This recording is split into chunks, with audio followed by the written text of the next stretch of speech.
65 and older, regardless of your immigration status. Need help to apply? Contact United African Organization, UAO, WhatsApp, SMS, IL65 to 773-420-8976. It's true. For most people, your health insurance program increases as you grow older. That's why the state of Illinois has expanded its Medicaid health insurance program to everyone 65 and older, regardless of your immigration status. Need help to apply? Contact United African Organization, UAO, WhatsApp, SMS, IL65 to 773-420-8976. If you are 65 years and older, there's one thing we can all agree on. Your health and well-being is important. Whether you are a recent green card holder or retiree, asylee or without paper, you're now eligible for the Illinois Medicaid Health Insurance Program. Need help to apply? Contact United African Organization, WhatsApp, SMS, IL65 to 773-420-8976. Documents needed to apply: your proof of ID, your proof of address, and your proof of income.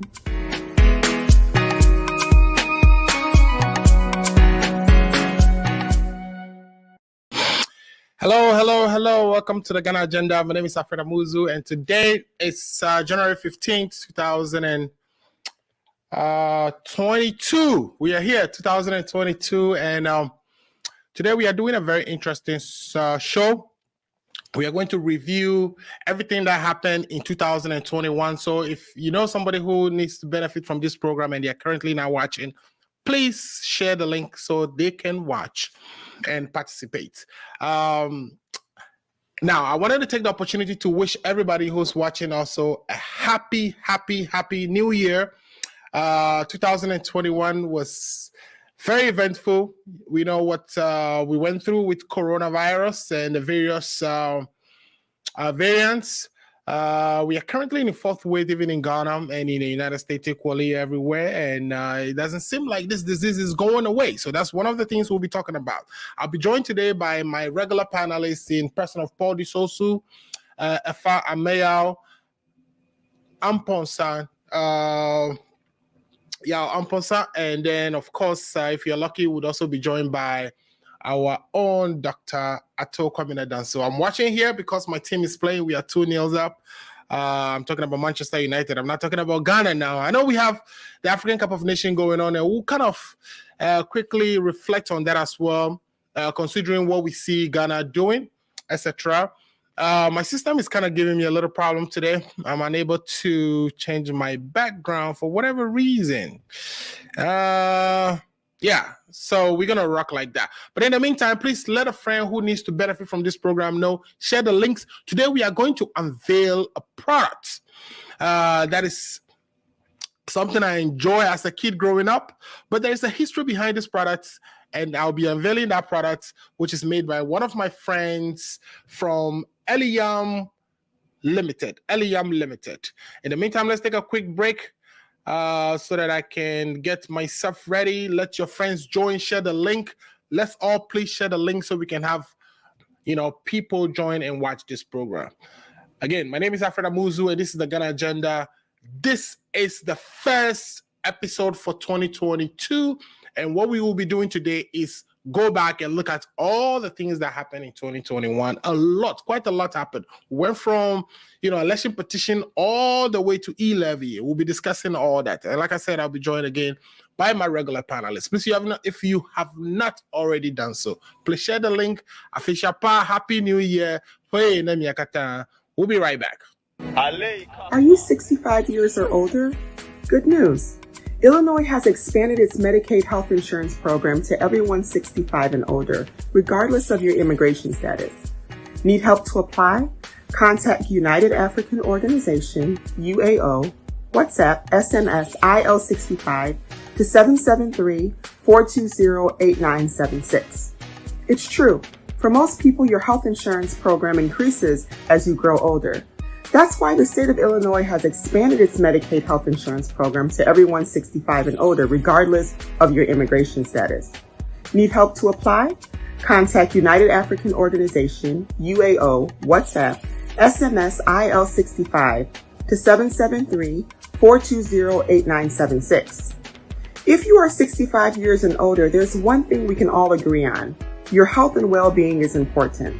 Whether you are a recent green card holder or retiree, asylee or without paper, you're now eligible for the Illinois Medicaid Health Insurance Program. Need help to apply? Contact United African Organization, WhatsApp, SMS, IL65 to 773-420-8976. Documents needed to apply: your proof of ID, your proof of address, and your proof of income.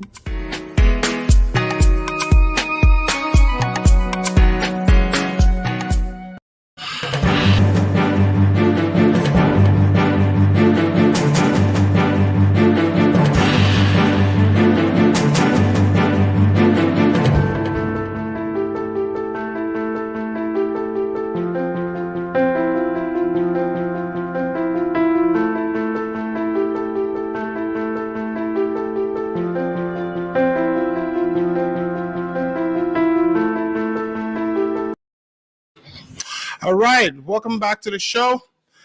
Again, I've been running around in the background, so I'm holding my breath. So today, like I said, we're going to be doing a product reveal. As soon as that starts, I would bring it. As soon as that starts, I will let you know. Matter of fact, let's do it now while we wait for the friends, right? While we wait for everybody to join. Let's do a product reveal. I think I have some message already. Okay, so somebody's watching us. Opoku Azala says, good one. So thanks for watching, Opoku. Please tell a friend to tell a friend so they can watch the program. Here's the program that we are revealing, the products that we are revealing today. This is called Joe. And my friend who actually manufactures this, Elinyam, is actually sponsoring this program. And so we are again unveiling this program. He has a lot of other products that he actually it's making and is putting out there in the market. What is Joe? So a lot of people would probably be seeing this for the first time. In Asante, we call this Adakwa, which I haven't heard it called before, but I'm told it's called Adakwa in Asante. This actually is a very historic product. If you recall, or if you know the story, apparently this was eaten by warriors back in the days. This is a corn with I think it's actually, I don't know how they do it per se, but I think this corn is grilled with it has rice in it, it has peanut, sugar, salt, and spices. You put it in your mouth and it gives you a lot of energy. So it's one of those things I like to have in my office when I'm going to that meeting and the meeting is going longer and you just need to eat. Of course, it's sealed properly. So when you get it in the mail, it's not been tampered with. So this is really good. It's something you want to have in your office. You can even pass it on to people and they will love it. It's called Joe. My understanding is that the Airways, back in the days when they were actually fighting war or during the times of war, that this was something they always had with them so that when they're hungry, they feed on this. You can get this at the phone numbers for you to get this if you're in Ghana is 044-231195, 044-231195. Or you can also get it at 024-399-6772, 024-399-6772. I'm going to post that so you can see. It's actually made by Elinyam Ventures. Elinyam Ventures. It's Joe. Joe is, like I said, something that warriors eat when they are actually fighting. That way they don't have, to worry about cooking and, having been discovered by the enemy, etc., while they are fighting their battles. And it has a lot of spices in it. So for me, when I'm in the office and I grab this, whether it is that I'm in long meetings or just not trying to go to lunch, that comes very handy and I love it so far. So if you're interested, we'll try to get this in the United States as sometime within the year. We're working on that. He's working on that. I'm assisting, and a few other friends are assisting. But this is Joey. Joey is not the only thing he's producing. Like I said, there's all kinds of other products. Zomi, if you're interested in Zomi, Zomi, which is what you use to cook your okra soups and etc. If you're interested in that, he has that as well, and so many other products from the Ellingham family of products that I've become a fan of. Ellingham is the company is actually owned by Esikpe, who's a very good friend of mine, a senior of mine in elementary school, and a big brother who I look up to a lot. So that is that on Joey. When my guests come, I will ask them if they've had any encounter with Joey before, what their experiences were, etc. So we can all share our thoughts on, how good this is. I think this is good. I think this is a must-have. It's a must-have. And we are in the United States. We are able to have this in the comfort of our home. You cannot beat that. Anyway, so that is that. So today, like I said, we are talking about 2021.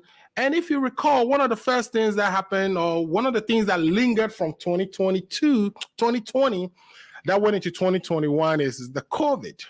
COVID has, been with us for, I think since March of 2020, and we are now going on, we are going into the second, or we are now about to complete the second year and going to a third year with COVID. My understanding is Spain has begun to, release policies that indicate that, this disease is going to be with us, COVID is here to stay. And so how do we deal with something like that? Something that is going to stay with us for a long time. Do we just assume that because it's going to stay, we relax, and if you get sick, treat yourself, etc.? Or should we continue with the vaccination? I've also seen pastors continue to preach against the vaccines, that the vaccines are not good for you, etc., etc. So we are going to look at all this as we discuss how our country, Ghana, has responded to COVID. What are some of the efforts going on? Where can you get a vaccine? If you were to be sick today and you want a COVID vaccine, where can you get one? Is it readily available? How many persons or people within our population has been vaccinated so far? We know the key to, return to pre-COVID economic activity levels is getting people vaccinated. So how are we doing with that? We also know, in discussing COVID, we also know that at some point within 2020, our Minister of Health went to get the Russian version of the vaccine, the Sputnik V, which brought so many issues. There was calls for him to resign, etc. He didn't resign. So how has COVID been handled in Ghana? How has COVID been handled in Ghana? Aston Villa just equalized, so I'm really not happy. But then again, let me take a quick break and check on my guest. If you are watching, please share the link. How has Ghana handled COVID? It's going to be one of the things we talk about today. Then we switch to our economy. Today, I'm reading this. Okay, I have Paul with me so far. Today, I'm reading that our debt level has gotten to a distress level, or our debt level has gotten so bad that we are at a level of debt distress. What that means is nobody wants to buy any financial instruments that has Ghana on it. Beyond that, it looks like we have inched that 81% of GDP, debt to GDP ratio, which means, our situation, we've since be classified as one of the debt distressed countries, in addition to countries like Lebanon, etc., which we'll be looking at. So how are we managing the debt situation? Are we consolidating enough? In other words, are we reducing expenditure enough so that we don't spend much to where we would need to continue to borrow? I currently have Paul Disosu with me. He just joined. Paul, if you can hear me, welcome to the show. I'm waiting for the rest of the crew to join, but let me take a quick break Go to the green room and find out how everyone is doing, who's joining, who's not joining. Please tell a friend to tell a friend. This is the Ghana Agenda, the first episode for 2022. We have a couple of messages. One from Divine Odonko, who says, this is originally made in Western Togoland. Yes, you're talking about Joe. Joe is actually made in Volta region. Now, of course, Togo does that as well. And all there were, areas within the West African region are familiar with Joe. So Joe, like we said again, is one of those snacks that you cannot do without. You need to have this in your office, at your disposal, anywhere you are that you may not be able to, or that you just want a snack. It's really good. It has a lot of spices. For me, whenever I take it, all of a sudden I see this much energy rushing in. Maybe it's because of the spices, but that is Joey for you. Anyway, we'll take a quick break and we'll be right back to continue with the discussions. Please tell a friend to tell a friend. The Ghana Agenda is on. And today we are discussing the year 2021. Are you 65 years or older? Good news. Illinois has expanded its Medicaid health insurance program to everyone 65 and older, regardless of your immigration status. Need help to apply? Contact United African Organization, UAO, WhatsApp, SMS, IL65 to 773-420-8976. It's true. For most people, your health insurance program increases as you grow older. That's why the state of Illinois has expanded its Medicaid health insurance program to everyone 65 and older, regardless of your immigration status. Need help to apply? Contact United African Organization, UAO, WhatsApp, SMS, IL65 to 773-420-8976. If you are 65 years and older, there's one thing we can all agree on. Your health and well-being is important. Whether you are a recent green card holder or retiree, asylee or without paper, you're now eligible for the Illinois Medicaid Health Insurance Program. Need help to apply? Contact United African Organization, WhatsApp, SMS, IL65 to 773-420-8976. Documents needed to apply: your proof of ID, your proof of address, and your proof of income.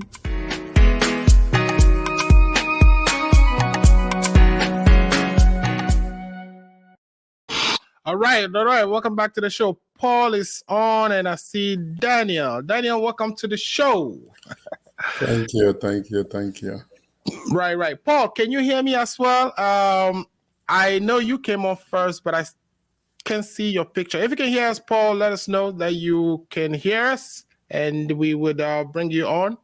Okay, Daniel. So I think your room is a little dark, but I hope your 2022 is going to be brighter than that. I'm just kidding. Yeah. I'm trying to set up something. 1 second. Say that again. Okay, great. I'm trying to set up my... All right. So I was introducing this product to viewers and listeners. This is actually from a friend. I don't know if you can see it well. Okay, great. Let me send it to the camera. It's called Joe. The accounts call it Adakwa. Now, I don't know how they call it in the other beautiful languages of our country, but it's one of those things or snacks that, of course, you need to have. Like I said, it's something I keep in my office, and usually, there are just times that you have meetings that are, elongated and you can go for lunch. Grab this. Or there are times that you just want some energy, so that you can go ahead and do work without necessarily getting up and interrupting your daily activity. Joe is the way to go. Now, Joe comes made with rice, corn. It has some peanut sugar, salt and spices in there. It's really, really, really good. It's actually made by a friend of mine called Chris Esikpe. Chris Esikpe is, actually a brother. We all grew up together in a flower, and this guy is doing wonderful things. This is not the only thing Chris is making. Now, Chris told me a story behind this. He said, Joey actually happens to be one of those products that are eaten by warriors when they go to war, especially during the battles. You don't want to, stop fighting and grab food. This was the meal our grandfathers ate then. So I don't know if you have any experience with this. Daniel, have you had any experience with Joey or Adakwa before? And if so, what any opinions that you can share about it? What do you like or dislike about it? I know it comes very spicy, so I'm recommending that as a snack for everyone who's watching. And there are numbers here that you can actually buy this from. We are going to bring this into the United States, and if you're interested, though, by all means, reach out to me. Otherwise, there will be website posted that you can get this from. Dan, have you ever had any experience with this before? Yes, I think I recently did. I went to an African market. I think it was my wife who talked about it. Right. I think it reminds me. I think in Ghana, I had a chance to try one, and then I remember that it is that same thing that they've packaged it and made it nice, and this one it is really good. I liked it, and it reminds me. Long time ago, I had some when I was in Ghana. I'm like, wow, I'm happy our people have found a way of packaging these things and making it international. That way, many people can also get to see some of the enjoy, all the good things that we like about this. Yes. Yeah. It's a nice product. I would recommend it to anybody to try it. Have it in your car, have it at your office desk table, have it, a snack. It's handy, it gives energy, and it's nice. Yeah. Nice flavor. Right. Yeah. So Joey has been a classic. I have a story with it. Actually, my grandmother happened to sell that when we were kids, and I was the one pretty much, sitting by it and selling it to people. And before we go to sleep at night, I found where she was hiding the whole package. So I go and put it in my pockets.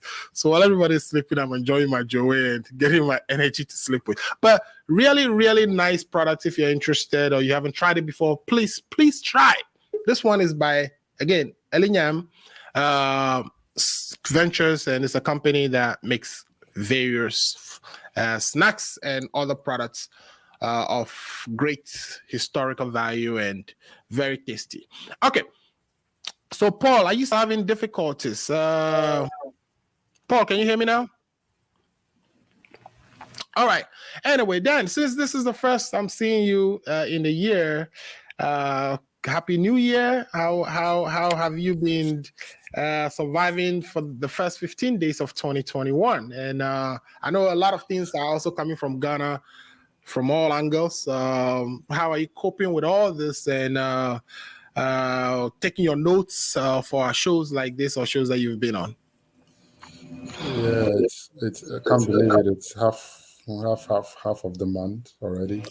And the month is running as fast as anything. So I would say we're hoping for the best in 2022, but it appears COVID is still here with us. So we just have to pray and hope that we can all get through it. Safely and successfully. Right. I'll say last year was a tough year.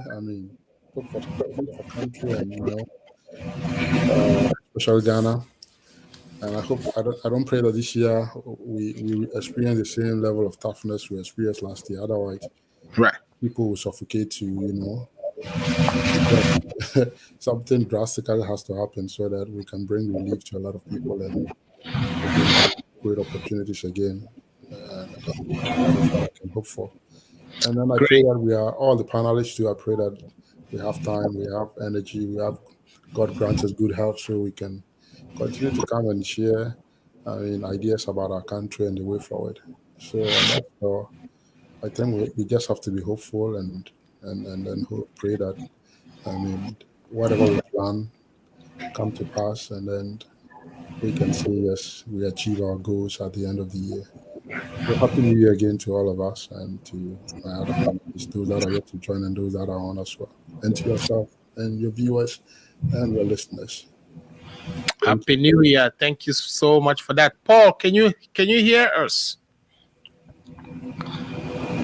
Hi, Alfred. Good afternoon. Can you hear me? Good afternoon, Paul. I see you're on the road, and I believe you're having a little bit of connection Yes, I issues. should be I should be all set in the next 20 minutes.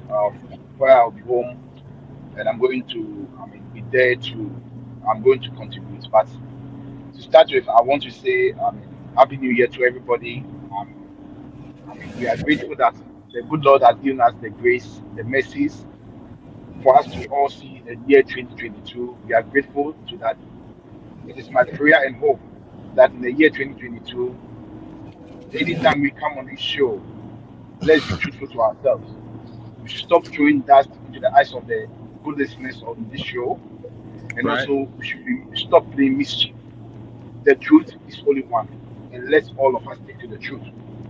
That is how we can grow our country. That's the way we can develop our country, Ghana. If we refuse to say the truth to those in power, be NDC, be NPP, we should all have the courage, irrespective of the party we belong to.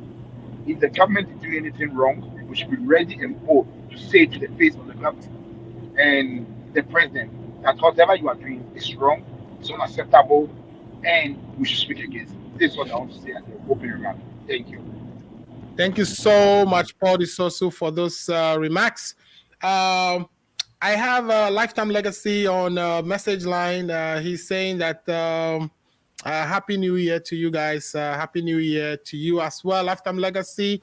Um, uh, we're hoping to see you today, but I'll message you in the background. Lifetime Legacy is also one of our panelists, and he's taking his time to watch us today. Please share our link so others can join. We also have Peter Hanyo, Togui Peter Hanyo, very important chief from Aflau, actually, my hometown. He's taking his time to watch us, and we appreciate all the support you gave us, Chief. And Chief is saying Joe, which is, the product I was showing a few minutes ago.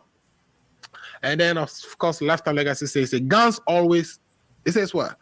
Guns always, I'm sure he's trying to say guns call the product Daku. And he says he sees that I'm from Aflau. Yes, I am from Aflau. All right, so guys, what I want us to do today, and I'm waiting for I'm going to reach out to him to make sure he's also joining us. And we would also be joined by Dr. Atto shortly. What I wanted us to talk today about is all the things that we've heard or watched or experienced, went through, discussed on this program and other programs in the year 2021. And I want us to start from COVID.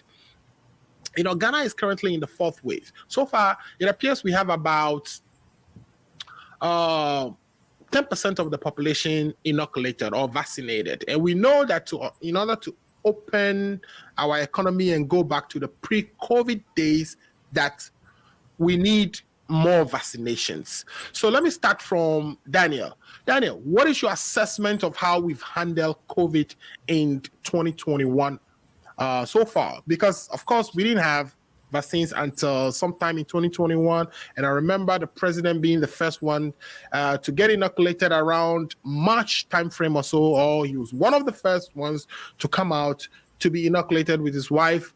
And since then, we've had the vaccine program being run in Ghana. What is your assessment of how we are doing with vaccinating our population, controlling the virus so that we can have our economy bounce back? Yeah, I think, largely vaccination works. We know, the evidence has shown over time, even here in the US, that if not for if it hadn't been the vaccination, the second wave would have been terrible for all of us, or the fourth wave in America, or the Omicron. And Delta and the previous one, COVID-19, would have still raged on, So as far as the evidence goes, if people want to be, scientists, just be. Can you hear me? Yes, I can hear you. Okay. If people want to be scientific about it, the science have proved that the vaccines work. It doesn't mean the vaccines eliminate or takes away the coronavirus. The vaccines might not do that, but at least they protect you against the severe illness and the severe implications from, totally being unvaccinated. So on that score, I think the world has come around. We've done well. And the good thing is that the vaccine that used to be a nationalized commodity is now being, allowed for other countries to, have. So it's now become like a commodity or something out there that everybody who wants access can get. And that is a good thing. Right. So fortunately for Ghana, I think we've been proactive.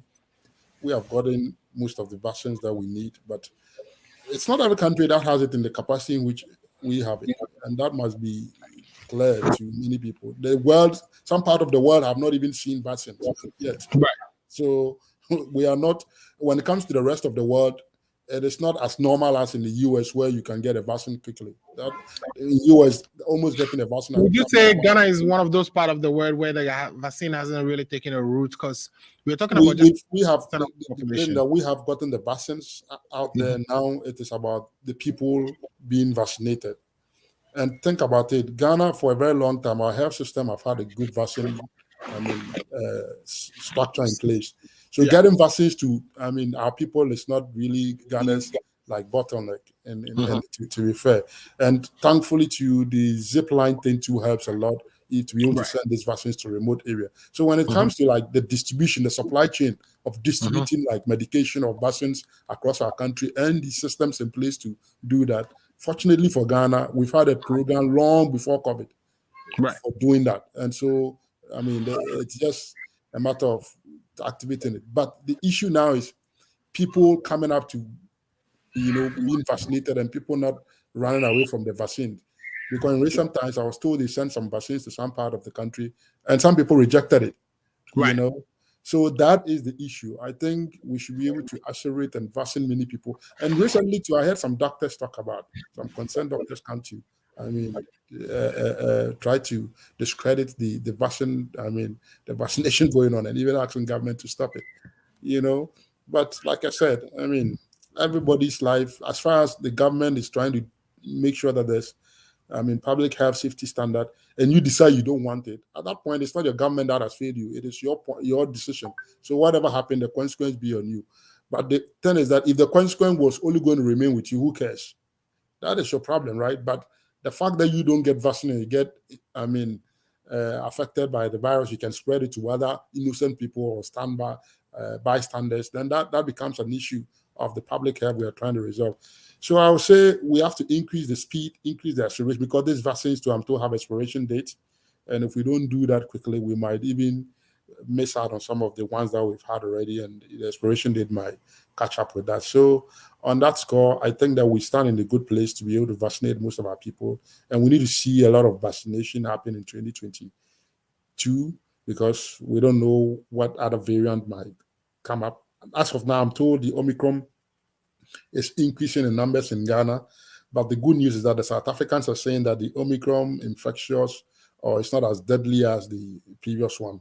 So your mic is mute. Alfred, you're talking to your mic is mute. Yeah, so beyond South Africa, I think we saw the data in the US also point out to the fact that people are getting sick, the hospital beds are full, but the death rate is really, people are not dying. I think for the several thousands that we have in the United States, so far it killed about less than 10 people or so. So it's not as deadly. That's why we have a country like Spain saying that, you know what, we are going to live with this thing. So people should, relax. And, when you get COVID, it's treatable. You can treat it. Now we have advanced in medicine. There are pills that you can actually even take, etc., etc. But so in your assessment, you say that the issue Ghana is currently having is more of resistant to the vaccine versus whether it's available for people to take, correct? Okay. Right. And so I think it is not as deadly as before. The risk factors, as far as we know, has been largely, but that doesn't mean data is not in the system still. Right. So we have two viruses. We have three, right? In fact, variants and other mutations are happening. And we don't know what is out there that hasn't been discovered yet. So it means that the risk is still out there for everybody. The vaccine, just like you said, will probably ensure that you don't die, which is the last resort, the worst case scenario. But also think about it, the inconvenience of going to the hospital and being admitted there, and that alone can throw you off, right? So people should try as much as possible not to even be sick to first of all, go to the hospital and then they can't work and their daily schedules are disrupted and all that kind of stuff. That inconvenience is not good for you. If you really are a business person or you have something important doing out there, you can see that can cost you a lot. So Correct. people should just take care of themselves. But I think going forward, 2022 and beyond, we should see some I would say, calmness. The only thing now will be the ravaged or the impact that COVID has had on our economics and how government will be able to recover from all the issues of supply chain bottlenecks and, making sure that we're able to quickly recover and avoid what I call another virus on the other side, the inflation that is beginning to ravage economics and create concerns for many other countries. So we should quickly get over this, and then our government should also quickly resolve the economic impacts that this thing has come to create for our people, so that we can have a lot of relief going forward. But people should just, like you said, now just have it in their mind that, hey, this is like any other thing we've seen, like polio or those, that we are going to live with it. So we must manage to live with it. And I think that is the mindset I'm seeing from Israel, Spain, and some other places, that, hey, let's begin to treat this as, something we're going to live with and then deal with it as we move on. So that is what I would say for now. Thank you. Okay, great. Thanks for that submission on the COVID piece of our discussion today. So, Paul, let me come to you, Paul. Paul, we've seen the likes of Sami Gyamfi, who speaks for the NDC, coming out against the mandatory vaccination.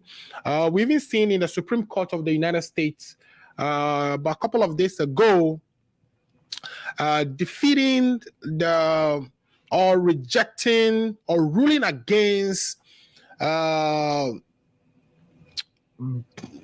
President of the United States, in this case Joe Biden's mandatory workplace vaccination policy. How do you assess the progress Ghana has made? Do you think in Ghana that we've done well? We've seen the president actually recently announce that people couldn't fly to the country unless they have, taken, or they are fully vaccinated. And in this time, we don't even know what fully vaccinated is, right? But in other words, you couldn't go to Ghana unless you have the 2 jabs of the vaccines that require 2 jabs. If you are taking the Johnson & Johnson, that you have that 1 jab. What is your assessment of how we are doing in Ghana in containing this vaccine, in containing, this disease, the pandemic, and also in, attempting to bring our economy back to force? And let's welcome Efa as we do that. But Paul, you have the floor. Well, thank you very much. Thank you very much, Mr. Amuzu. Unfortunately, this COVID spread and this, Omicron, now we call it, it's real. And as it is, we all have to be very careful and take good care of ourselves. We need to make sure that, we maxed up. For me, I'll use your program to say that, if you have the jab available, take it, because it helps. And there has been data and, research shows that, most of the people who are getting very sick and ending up in the ICU and all those are those who have refused to take, the jab. Even though some people took the jab and they are still getting sick, it's not as serious as those who have not taken the jab. So I think it's a very good thing for us all to understand that taking the jab is something that we all have to try and then do to to reduce the high risk of death that occurred when the COVID broke out. The good news also is that this Omicron virus, even though it spreads faster than the COVID, it's not deadly as the COVID, as we've all said or before. But to drill down to what's happening in our country, Ghana, I think the president has still or will still remain the autocratic president as he is. Why am I saying so? I'm saying this because after we have all said, and before we broke or before we took a break on this show last year, I stated categorically that look, nobody is preventing you from enacting a law or making vaccine mandatory. If you want to do that, go to the right channel, enact an EI as we speak. I'm not seeing the executive instrument. that has been Right. signed to the degree that if you have not taken the vaccine, you can't go to certain places. That is what is happening in this country, as you said. The president of this country, Joe Biden, tried to make it a mandatory that if you don't take the vaccine, you cannot enter into some federal state, and you cannot, and some, big companies, you have to force your employees to take it. And the Supreme Court has ruled against it. Okay, this country, they did the right thing. Or I am asking the autocratic president who wants to use his autocratic, dictatorship rule to do everything, that this not how to go about it. If you want to enact a law, go through the right process and enact the law.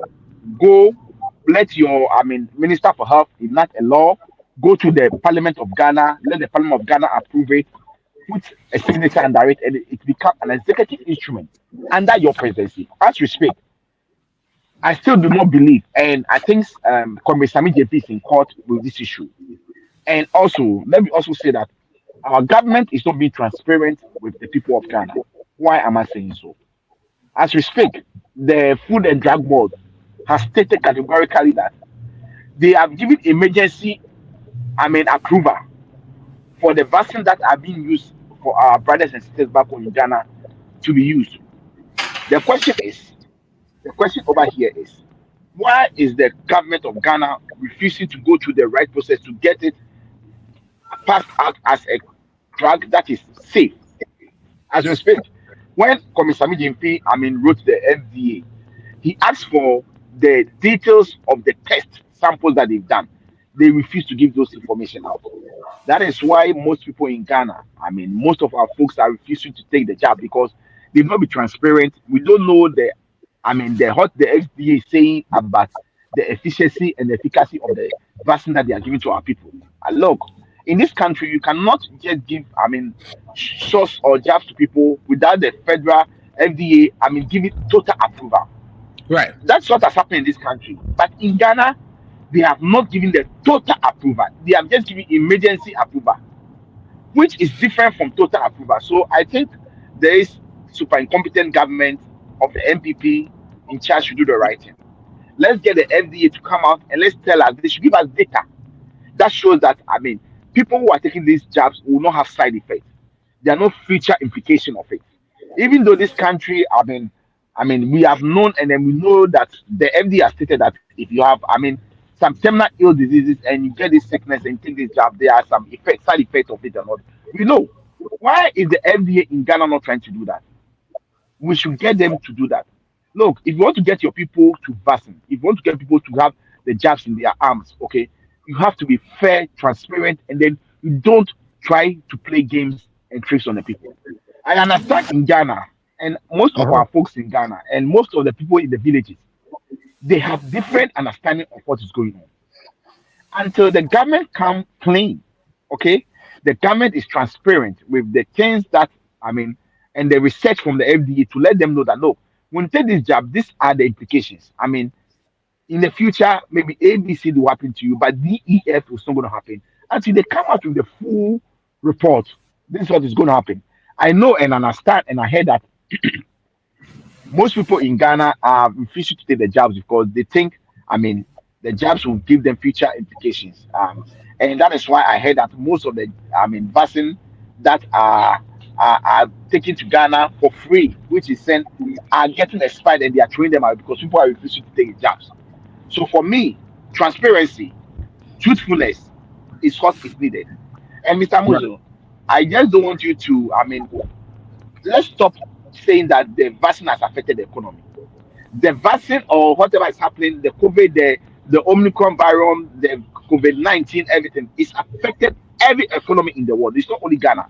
So for our friends in the government to be saying that it has affected the economy, look, every economy is affected. Even in the US here, our economy is affected. So what are you saying? You shouldn't say that it affected the economy or what? I am saying that as much as the COVID and the virus is around, countries are doing very well, are fighting and are working hard to put the economy on track.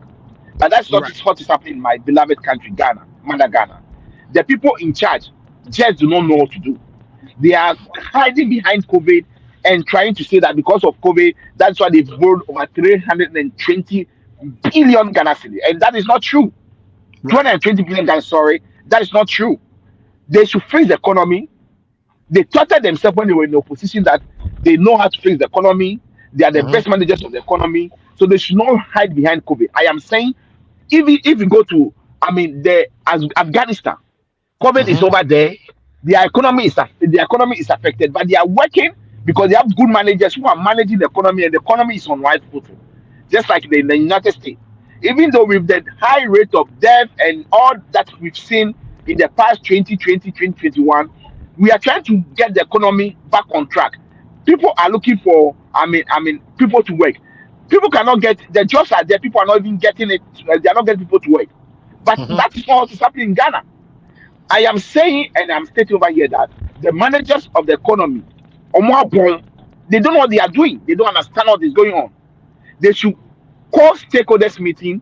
They should bring people from all walks of life back home in Ghana, and let's sit down and let's look at our economy. Because if we don't do that, our economy is on the verge of collapsing. And Alfred, you and I know that as we speak, when we went for roadshow to go and sell some bonds, to get some bonds from the market, we did not get anybody subscribing to it because they know we are in danger. We are sitting on timing bomb.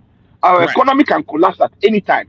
So for me, I am saying that these excuses that my good brother Ifa and his folks will be saying that is the virus that has made the economy to be in the state it is. I am saying that it is neither here nor there. Other countries are also facing the same thing, but they are managing the economy well. If Ifa and his folks are lack of ideas. In the sub-Sahara region, though, we are one of those countries that, in spite of the COVID, we saw a positive GDP growth. So that's what I'm coming to. That's what I'm coming to. So you cannot have your cake and eat it free. Even though we have COVID, one of the countries that saw a positive growth in their GDP is Ghana. That's what they are saying. Which means, as I stated, I believe, Alfred, that they've been juggling with figures. They are not telling us the true figures of the economy. And look, Alfred, that is why how can you be getting a growth in your GDP, but your economy is not doing well? People are not being paid. Jobs are not there. You see, I just don't understand this government. The politics should stop. In 2022, they should be truthful to the good people of Ghana. That is why you can see that there's going to be a lot of labor agitation in this year, 2020. They are just lying. They keep on lying to us. The figures that they present to us, they present different figures to the IMF. And Alfred, I believe and I hope that the reason why this super incompetent government does not want to do everything possible to pass the e-levy is that they know that if they have to go to the IMF is going to scrutinize them. The true figures of the economy will show, and that is why that's what they are trying to avoid.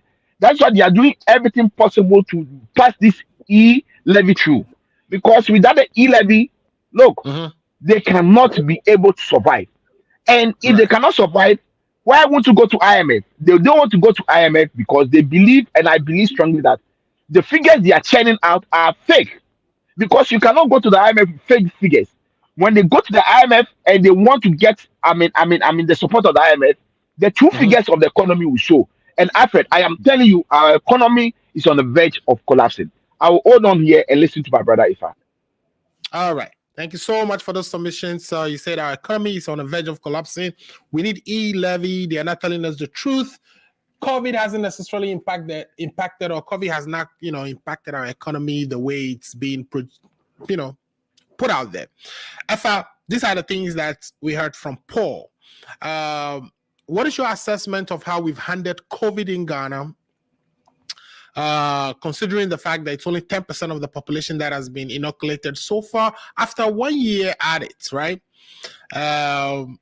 Is it just because of the resistance or the people refusing to take the medicine? Some of the vaccines, like we have heard here, are getting spoiled and being thrown away. What is the issue? Do we not have the necessary cold chain to ensure the vaccines are kept in proper condition until they make it to the inoculatee or the person who's getting inoculated? What are the difficulties and the challenges we are facing as a country in containing this pandemic from where you stand?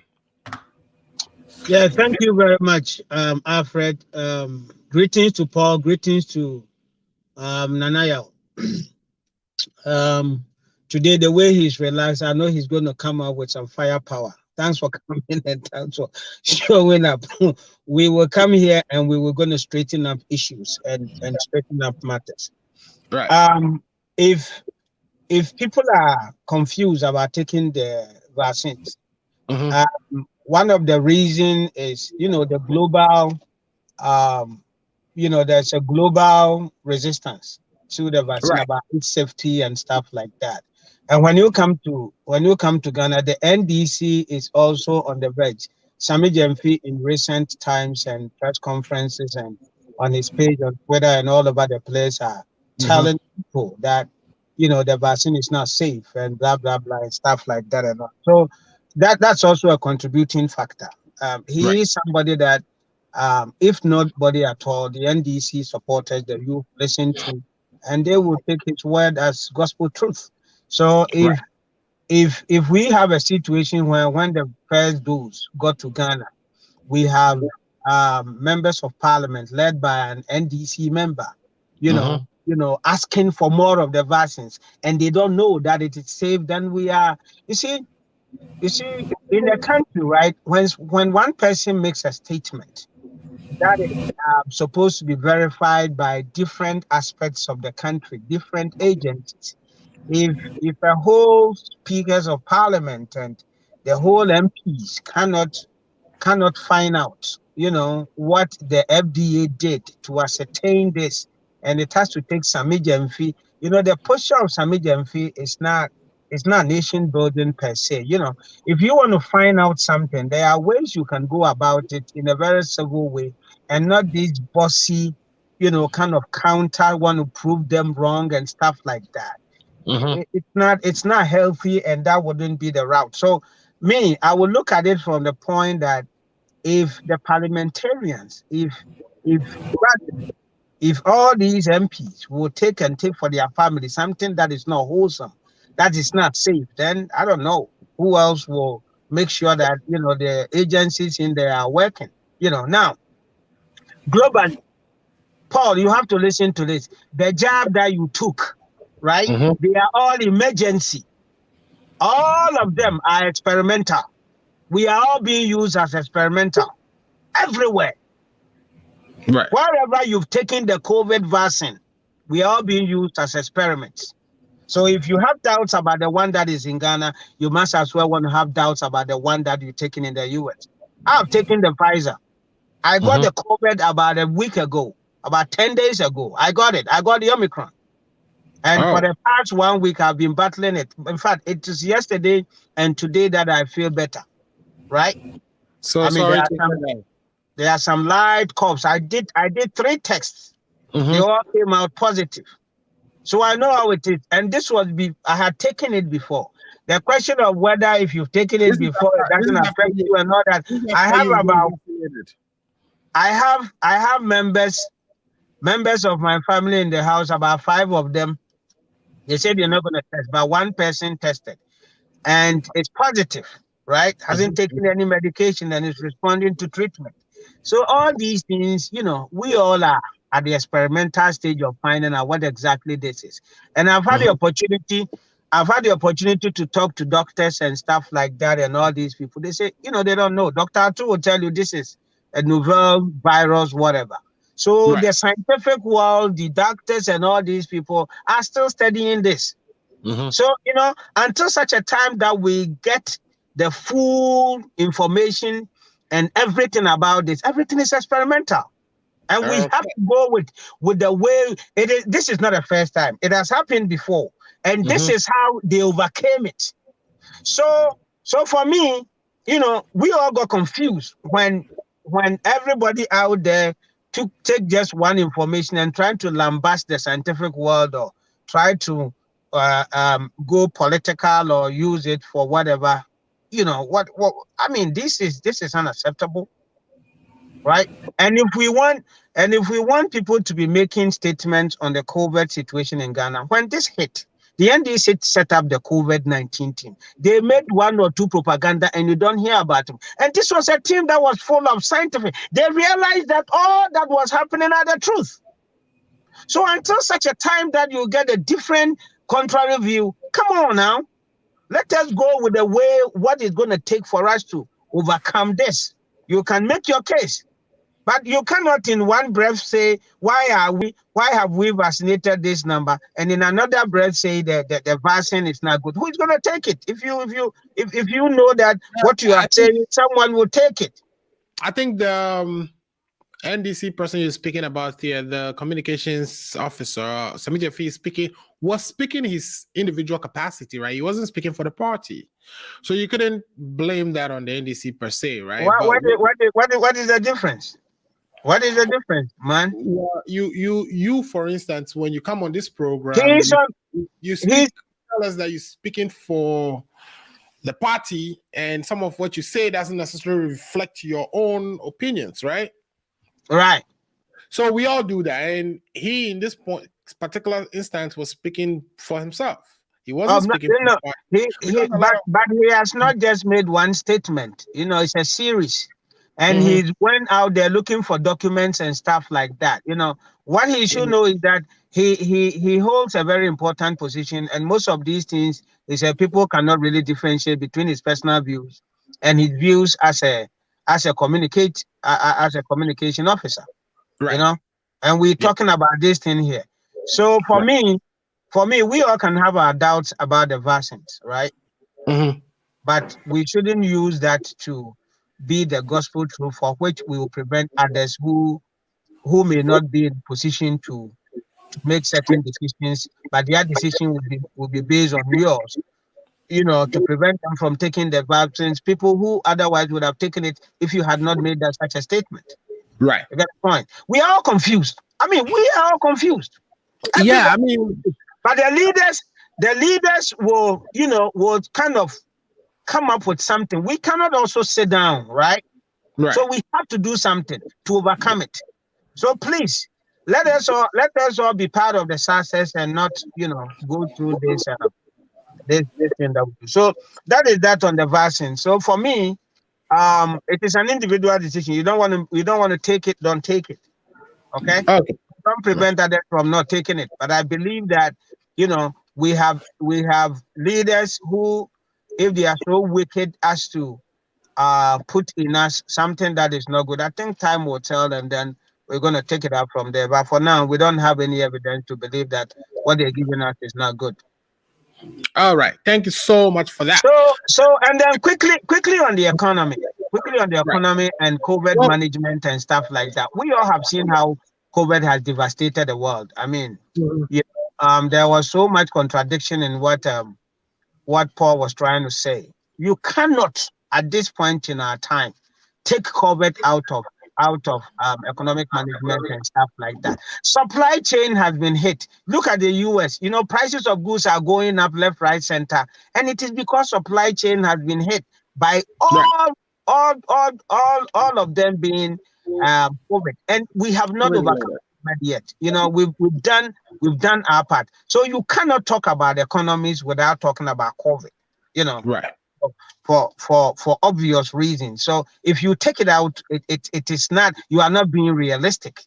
But regardless, we are going to tell our leaders that, do as much as you can. And they are doing their best, trying to get that vaccine, trying to show the economy, trying to come up with policies that will take us to the next level. And if you think that e-levy is going to help us, but for you, for purposes of politics, you say no, then what are you? You are not helping build a nation. You are helping wreck a nation. And that is not good for us as a country. There's a lot in there that we have to unpack. Oh yeah. We can have further discussion. But for me, I believe the e-levy is good. We just have to continue to discuss it and come to a conclusion. But I know that finally, the NDC will accept it some way, in a very subtle way, to appease to their right now, I think the problem they are facing is that they've come to the realization that is good. But because they held on to the past, they kind of confused as to how they're going to show something to support the government and then be lambasted by their supporters. So, but something will come out, and then let's wait for the 15th or 18th, and then we're going to take it out from there on the 18th. When Parliament returns. Okay, great. Yeah, you've bottled a lot into that submission, but some of which we would go back to. We'll go back to COVID discussion. But what I wanted to do now is talk about the chaos in Parliament since January 8th or so, when this Parliament was inaugurated. We've seen a lot of fights, and it doesn't look like this skirmishes are reducing, or that we have. It doesn't look like we're finding any solution to the type of scenes we are seeing from Parliament, or we've been seeing lately. Let's go to Daniel on this. Daniel, what is going on in our Parliament, and what is one recommendation you think that will help? I know we have, of course, a very divided government at this point, and like you said, they said, be careful what you wish for, right? We wanted to have equal powers in Parliament, and this is what we have currently, and we've seen how that has unraveled. Policies are difficult to pass through Parliament. A lot of things are just hard to do in the current Parliament. What is the one thing that, if you were in a position put in front of Parliament to advise them, what would be that one thing you tell them? I haven't followed. Can you hear me? Sure, I can hear you. Yeah, I haven't followed Parliament since they resumed from recess after the December chaos that we witnessed in the House. I don't know. They've come back. I mean, it's their job to do. They know what to do. I mean, the House, they cannot all agree. I mean, on the same things. That is not expected in Parliament. Even in the same political party, people don't agree on the same issues, right? People have their different ways and different perspective, but at some point, with everything, some few people will make the decision, right? Some few people will carry it through. So, and everybody else have to just agree or disagree. So, technically speaking, like I'm saying, the NDC, for how long can they fight this? They can't fight government policy and win all the time. No, they can. The ones that you can win will be the ones that you take a Supreme Court, and then the Supreme Court will make a pronouncement, and that will be those that have to do with like constitutional, issues. You get what I'm trying to say? But when it comes to government policy, no opposition can, especially if the government side have the numbers. You get what I'm trying to say? It is only when they don't have the numbers, then at that point, that government, effectively, it's in the hands of the opposition. But in any democracy where the government has the numbers, even if it is of one majority, like in our case, that favors there's no way the opposition can dictate to the government how that government should rule the country. Then if that happens on the day of election itself, what are you going to tell the electorate? How are they going to know that party and your party? You have to make your point and let Ghanaians know I'm against this and let it be on the record. And then on the day of election, you tell the Ghanaian people, hey, I told you this people, they don't know what they're doing. We have the answers. We told them this was not good. They still insisted they wanted to do that. That is your best that you can do. So as far as me it goes, I don't see how the NDC can tell the MPP not to implement a policy that the MPP wants to implement. It doesn't happen anywhere in any democracy. You get what I'm trying to say? Yes, but forcefully you can say all you want to say. Let the media hear you out, point it out, let it be on record. And think about it. You think that you are saying you don't like this? There were times that, when the NDC was in government, that the MPP had, even though they were in opposition, gotten certain, propositions not passed. Like, the NDC was going to do all kinds of other things, like taxes on some certain taxes that were proposed that couldn't make it through Parliament because Parliament rejected them. What do you say to that? Well, you see, sometimes if you're a government and there's wisdom in what the opposition is saying, you don't dismiss it too as well. That's what I'm trying to say. So, and this is the case where the government might have mixed or lost sight on some policy, the implication of some policy, and then the opposition draw attention. And if you find wisdom in that, and you think that, what you're saying makes sense, you don't ignore it, you take it. But like I'm saying, if the government that has the policy still insists that he doesn't think that your argument is superior to you and wants to go ahead, at that point, you, the opposition party, you can't stop him. Right. That is why he's the government. Let him go ahead. You have made your point. You have told Ghanaians. So even if the government wants to take a really, really bad decision, you are saying that the opposition is helpless. Yes, at some point the position will be helpless because if the government still feel convinced about its position and it thinks that its position is superior, it is only a matter of time that we'll see who will be vindicated. You know what I'm trying to say? And that is part of the politics. So now at this point, how do I know if the NPP is right or wrong? People will have different opinions no matter what. You get what I'm trying to say? So let them go ahead and implement it. They have the power now. And if they implement it goes wrong, then the NDC would have won in that case. But think about it. If they go and they implement it and it's successful, the NDC too will have the backlash. So it is not a certainty that because the NDC said it is bad, when we go to the polls and the Ghanaians realize that the thing was good, that at that point the NDC still loses political capital. Right. So this politics thing, you have to be very mindful. That is why I always believe you come in with a balanced approach so that even if you are wrong, people can pardon you. People can appreciate that you came in with genuine good reasons. You were not overly partisan. You were not overly political. You just wanted to cause, a downfall of a policy. People know that you came with good points. And even if at the end of the day, the government succeed and they are successful, people will not, you won't have the political backlash as heavy as when you just made it more political. So as far as I'm concerned, yes, the NDC have made some good points. They've raised some good issues about the tax. And I think that government has to listen to those and incorporate those. If it wants to go ahead with them, I would say, hey, 2024, the people will have this in mind. Because there is a major structural shift in terms of taxation in our country. You get what I'm trying to say? And everybody is going to be impacted indirectly, directly somehow. So it's going to bear on the things that influence people to vote a certain way or not vote a certain way. So it isn't one of those policies that just a few people who always keep paying taxes will be paying and then the other masses don't pay, so they just go and vote anyhow. For this one, most people are going to be impacted and they are going to vote with their head. They are not going to vote with because, my grandfather has been voting NPP or NDC. Even when I feel the pain of the policy and I feel I'm paying the taxes and it's not being used right, I'll still go into that booth and still go and complain for the party that doesn't use the taxes, the money that I gave them to. Even in your own family, when you give them money and they misuse it, you think that you just say because they are my family members, I keep giving them the money. So think about it, how more at the political level? If somebody belongs to NPP and they are going to pay this tax and they can feel the effect, and you, as their government comes and you mess up, they will just go out there and thumbprint and vote for you, give you money and thumbprint and vote for your mismanagement again. No reasonable person will do that. So for me, that is why I like this policy. That when everybody begins to pay their portion of the taxes, and then they see that politicians are not doing right, their heads will talk. It is usually their political affiliation that will lead them to the vote, the ballot, or in voting. They will begin to think through when they are voting for political parties, and they will begin to speak up through the power, because now your skin is in the game.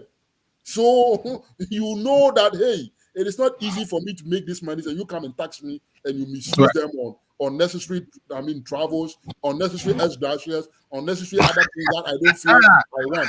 So for me, that is why I want this tax, because as of now, it is just the 30% of the few people who are overburdened. So when they speak and they speak louder, the majority of the people who don't pay these taxes don't get the connection. They make it look like the issues are just belong to some elite group who sits in Accra and they don't care. Now everybody will care and everybody will begin to listen. And when things the country begin to make noise, you understand that, hey, Charlie, these people, they are not making noise for themselves. So they are making noise for all of us because we are all part of this. We are paying the money. We are paying the taxes. When other people get up and they are talking, you take time to listen to what they are saying. You won't just brush them off, because at the end of the day, it is your government, the money that the government takes from you. Supposing that, civil engagements can only be triggered by a situation where everybody's meant to pay some taxes, right? In our environment, yes, we need that spread in our environment, because the very few people that have been advocating, they get impacted mostly when these taxes are increased. Just a few people. Overburden continues, but we can't continue to overburden those people. And that is why those people are vociferous, because they can feel the impact directly when these taxes have been taken out of their money. The other many people, they don't care because they don't get to pay directly the way these other people pay. Maybe they pay indirect taxes. Of course, everybody pays indirect taxes. We all pay. So for me, that burden sharing will bring a structural change to the way we evaluate or hold public officers accountable. And for me, Right. it doesn't matter at that point whether it's MPP or NDC. I don't think NDC can do cancel this policy. Of course, the government wants money all the time. They are not going to cancel this policy. They are going to keep to it. So politicians across the board, we've been finding it difficult to hold them accountable. This is for me one policy that will make us will be able to what?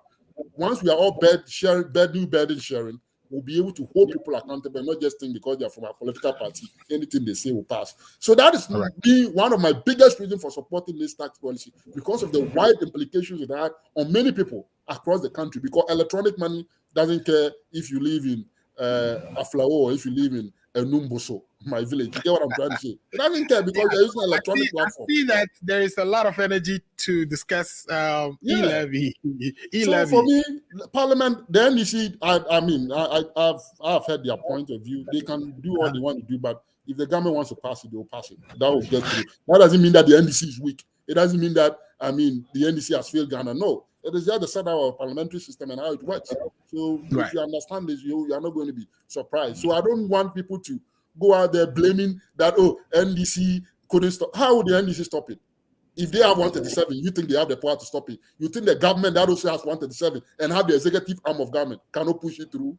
So sometimes let's be fair to our objectives, and what expectation we give to people. Because they are in opposition, you don't give them unrealistic expectations. There's a limit to which the NDC can go, and I think that is what they've done. Beyond that, I don't think they can do as much as far as I'm concerned. So that is me my expectation in 2022. Government, it appears government is bent on passing it, and they'll have their way. That's what I see coming up. Okay, great. Yeah, so great submission, and let me take that to Paul now. Paul, the problem we witnessed in 2021 was that our parliamentarians couldn't agree on anything. They fight, in broad day with cameras on. These people are fighting like little kids. This fight started all the way from the beginning, when the first day of actually when this parliament, or is it the 8th parliament, was inaugurated, when they were trying to choose a speaker and etc. We saw what happened in parliament, and that has continued. We've seen this across the world, where parliaments actually get in contentious discussions and blows are thrown. But is this healthy for us? And if it is not, what do you say to leadership of parliament, or what would you say to leadership of parliament as a way of them resolving this type of issue? So we are not seeing them fight, making a disgrace and mockery of an institution as important as our parliament of our country. By the way, I like your background. I was gonna tell you that your space is looking wonderful now with the computers and everything. But thanks for dressing it up nicely, and Ghana Agenda is blessed for it. But yes, so for those questions, what would be the one thing that you tell Parliament? Leadership of Parliament. And then I've seen the face of the propaganda champion of the MPP. So, if I understand that this year, 2022, I will match him boot to boot anytime he tries to do propaganda. Anyway, that's on the lighter side. Look, Mr. Abuso, it's do or die, right? It's do or die affair for me and him, 2022. I hear Mr. Abuso, the attribution you give to the member of parliament that they are fighting like kids, I disagree with you. Mm-hmm.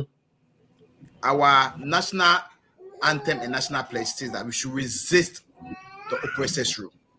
Right. This is the case whereby this super incompetent government think they can use their numbers to oppress, to make decisions which they don't have. Mm-hmm. And when Daniel was making his submission, he stated that the NDC cannot decide and make policies for the government. And I think the better he understands that the new composition of the 8th parliament is not just like any of the parliament we have in the past, the better it will be for them. Why am I saying so? The country that we have all subscribed to is democracy. Democracy has been categorized under 3 arms of government: the executive, the legislative, and the judiciary. The legislative enact laws, and the executive pass those laws into operation. Let Daniel sitting there understand that the 137 of the NDC and the 137 of the MPP plus the one independent who has said you're going to do business with the MPP is not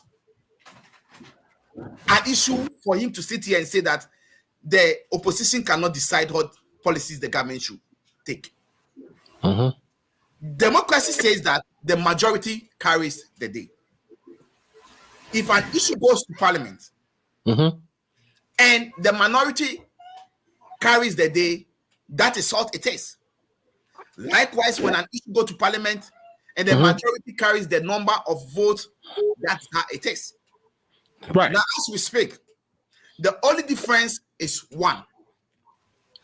And let Daniel understand that this e-levy issue, whether it passes or not, as I stand here and as I speak, I know the stand of the minority is that we will not allow it to pass.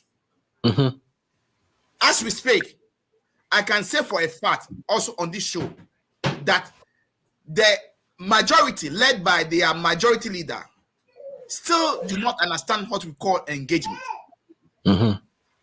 You cannot pass or have your way through in this kind of parliament, which is a hang parliament, and you think you can find your way through.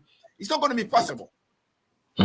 Look, whether they like it or not, as they did before the last parliament rose, whereby they sent private jets to Germany and then to UK to bring people down for them to vote, they can continue to do that if they think they have the capacity and they think they can continue.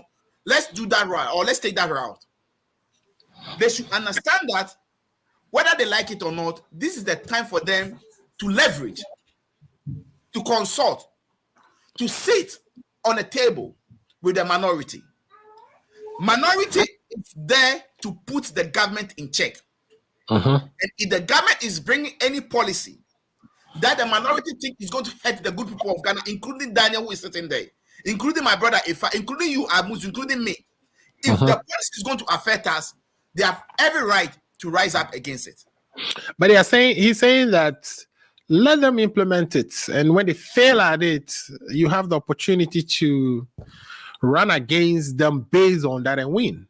I agree totally with that assertion. I'll come there. I agree totally with that assertion. But the question is, how to go about it is for the majority to understand, and they should have in their head that the kind of parliament we had, whereby they had 169 as against 106, is no more. You have to leverage. You have to consult. You have to sit on a table with the people to come into what? A compromise. Right. If you think you can use your numbers to bulldoze your way through, it is not going to happen under this parliament. I am saying and I am stating over here that when that e-levy, look, Mr. Amus, unfortunately, the way the voting will be going, if they have all their 138 people in parliament, they will have the day and they can implement the e-levy. But I can tell Daniel for a fact that the corporate institution, people in Ghana, the common people in Ghana will rise up against this e-levy even if they pass it. Because it is not something that is workable. It's not something that they can sustain. They should have started at a lower rate, which I, of this show, have agreed with that. They should have started with somewhere 0.5 and see the way it's going to go. But the 1.75 is too much because already people are struggling to find 3 square meal a day. The question we need to ask ourselves is, this government, did they think that 1.75, assuming a year, they will be making around 6 billion Ghana cedi from these levy taxes? The question we are asking is that only 2021 financial irregularity that has been brought on the table, which the auditor general is talking about, is 12.845 billion Ghana cedi. Right.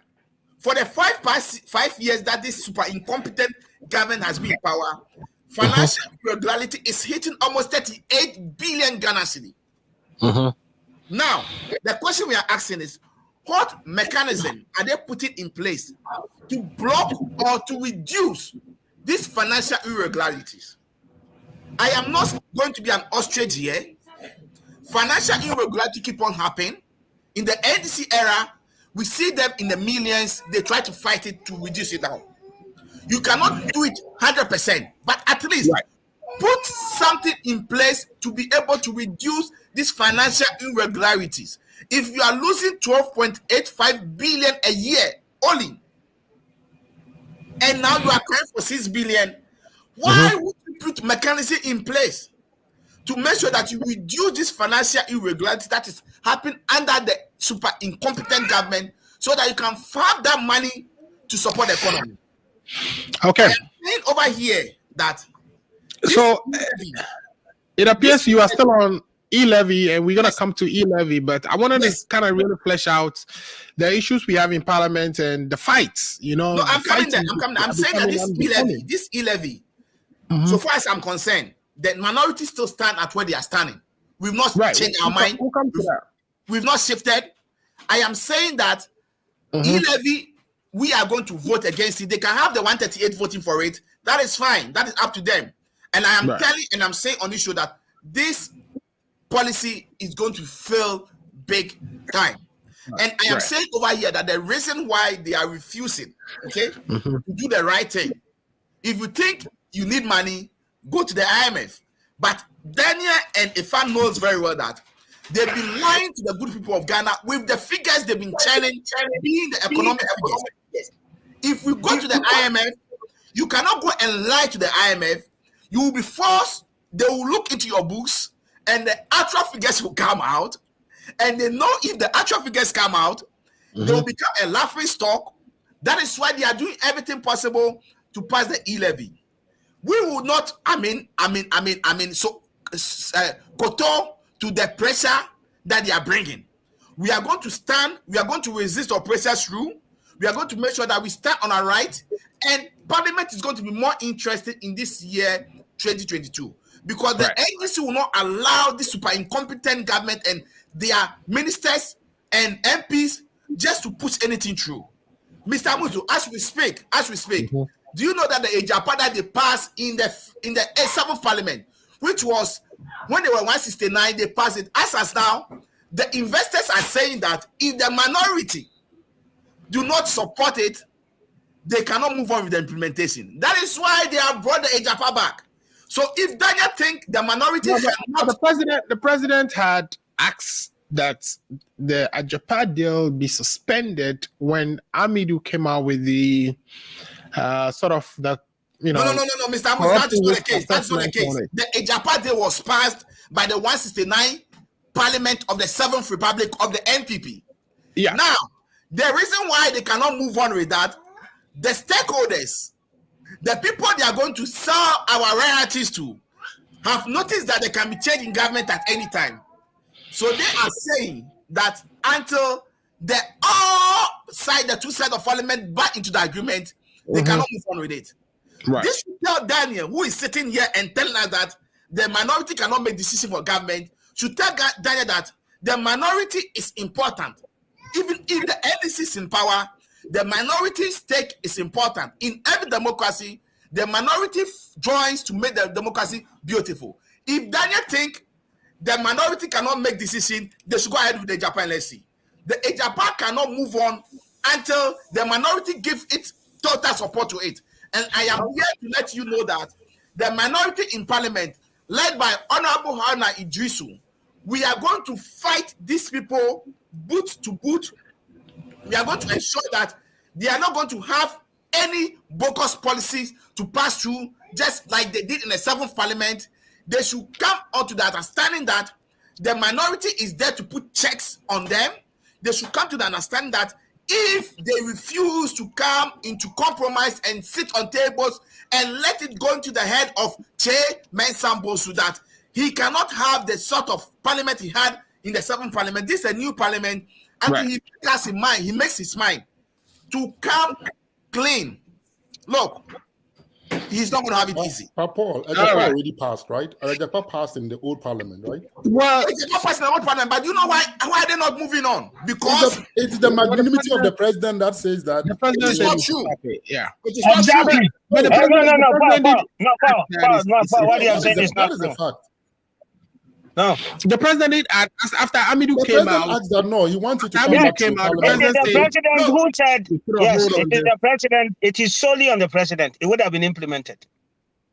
It Right. is not solely on the president. I am It telling is that solely why on the I'm doing president. it. You people It is not oppose true. free SHS. Because- You took free because the SHS even to the stakeholders- Supreme Court, Meboa. You took free SHS to the stakeholders- Supreme Court. Ayalika took free stakeholders- SHS to the Supreme Court. Have we not implemented All it? right. You resisted Okay. the card. You resist. Why have you not resisted? You have resisted every single policy. Give me a policy that you supported. Give me a If I am policy. speaking, if I am speaking, and I Give me say, one policy. Paul, Mr. wrap it Musu. up so we can wrap it up so I we can am on speak the to floor. our- 'cause the I am five senators, saying I wanna get him. saying that as much as Martin Amidou exposed the rot in this Ejapa, whereby the president is deep neck involved, his minister of finance trying look to at go to Amidou's house. Did I hear what? Daddy, can you repeat what No, you no, said? I no. didn't hear what you said. No, if I I was am saying, look at saying, that. I am saying that the president is deep in the Ejapa deal. That is why he asked Amidou not to come out with the report. He should hold on the report. If you have no interest in it, what interest do you have in asking a special prosecutor to hold on this report? Number Right. two, the president is deep necked in this Ejapa deal because that is why he sent his minister of finance. What was the minister of finance going to do in the house of Martin Amidou on a Sunday? You see, these people, I become very sad when my brother Ifa and Daniel come and sit here try to defend this corrupt deal that has gone on. I am saying that as much as the president knew that he's deep neck in the deal, he's been caught, he said they should hold on. I am also saying that the stakeholders, those people that they'll be selling the royalties to, are also saying that until the minority put their stick into it, they are not ready to move on because they don't want to move on. Whereby when the minority come to government, they will say that this is a bogus deal. They will not move on with it. So And it those makes sense for people to actually have that position, right? 'Cause Exactly. we really want, Exactly. especially exactly. with, So very let contentious- Ifa and Daniel not deceive us here that it is the president who stopped it. Mhm. Apart Can from the I ask a president, question? knowing yeah, you Sorry? come right away. as But far as Paul, Ifa land on and that. Daniel know, the president stopped it because he know that he has been caught. He and his brother Ken Oforiatta has been caught in the deal. He wants to go clean. I am also saying that the people they wanted to sell our royalties to, okay, the people are saying that until we get both sides of the house supporting the deal, they are not ready to invest or to move on or to invest any money into the deal. Right. And I can state on this record, on this over here, that if the president gives his approval today, that deal will never go through because the investors are not ready to put their money into such a dangerous and a wicked draconian deal passed by a first president, Nana Addo Dankwa Akufo-Addo. Our Even president. though the Ameri deal, all the deal he did, the Ameri deal is not enough for him. He wants to sell our royalties to. If I beg you, this royalty, it will not be sold today, will not be sold tomorrow. We will fight and resist Ejapa and let it serve notice that the members of parliament in the minority will fight the majority boot to boot if they bring any bogus policy. Thank you. Okay, thank you so much for that submission here. What I'm hearing is that the NDC is really in a fight mood. They're going to fight the NPP on everything. I didn't know the qualification to actually get in parliament is boxing, but it's looking It's like not fighting, Mr. Musu. It's not fighting. We are going to resist every oppressor's rule. We are not going to fight them. We are going to resist them. We will resist them from any tricks they will play, any games they will play, trying to push policies through. It's not going to happen. The reason why the fight happened the last time was that they were trying, how can a speaker counting yourself as part of all having a casting vote? Where have you heard it from? Where have you heard such a thing from? So yeah, look, our constitution doesn't allow it. exactly. See, See, But of course, what I believe is going to happen, I think Mr. you made Wusu, your what I point. believe is going to happen, is that when Parliament goes back next 2 weeks, is it 25th? Yes, 25th. When they go back, they are going to amass all their 138 people over there. Speaker Babe will be sitting in a chair. Right. They can pass the e-levy policy, but it will come back to hurt them. That's all I will say. All right, cool. Yeah, Well, I was gonna go to a fab. I just wanted to ask, what do you call it? About this, so that If you ask Paul question, you're gonna bring him in and okay, go ahead. That's fine. Yeah, fab. You know, it's disgraceful for those of us sitting outside and watching our parliaments and seeing those pictures on our screen all the time. These are highly educated people, and they can just sit down and agree to disagree. We don't need to see fight. That's where I'm concerned. I think it disgraces the entire country. It makes us look just bad, you know. What would you say to parliamentarians, people who go to work for the country to pass laws that will move this country forward? What do you say to them if you had the opportunity to speak to their leadership about how they are conducting themselves? Yeah, thank you very much. So quickly on Paul, I hope he's listening. So when Martin Amidu made, I am listening to you very well. When Martin Amidu made the risk assessment on the Japan, he also put in there the Airbus where he identified Mahama, and then yes, where he identified Mahama as the government. Can I make my submission? Where he identified Mahama as government official one, and then government official one. Say Mahama was government official one. He did not. That's you saying that. He did not say Mahama was. I am telling you, we identified him. Let me finish with myself. We've already read the report. There was no part of that report. So when he identified Mahama as government official one, Mahama came out. That is a lie. Can I finish? No, that is a lie. That is a lie. Can I finish? He identified Mahama as government official one. That's a lie. He did. I am telling you, the report pointed to him as government official one, and that because he was a presidential candidate, and that he was not going to touch it until he finished. Now, immediately after the report was released, why did he insult him as a coward? And that he came with a line to give some form of a leverage to the Ejapa criticism. Why did Mahama come out and insult your friend is saying Martin Amidu as a coward?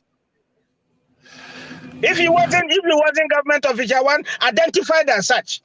When I read the report and all that, I am telling you, Mahama is government official.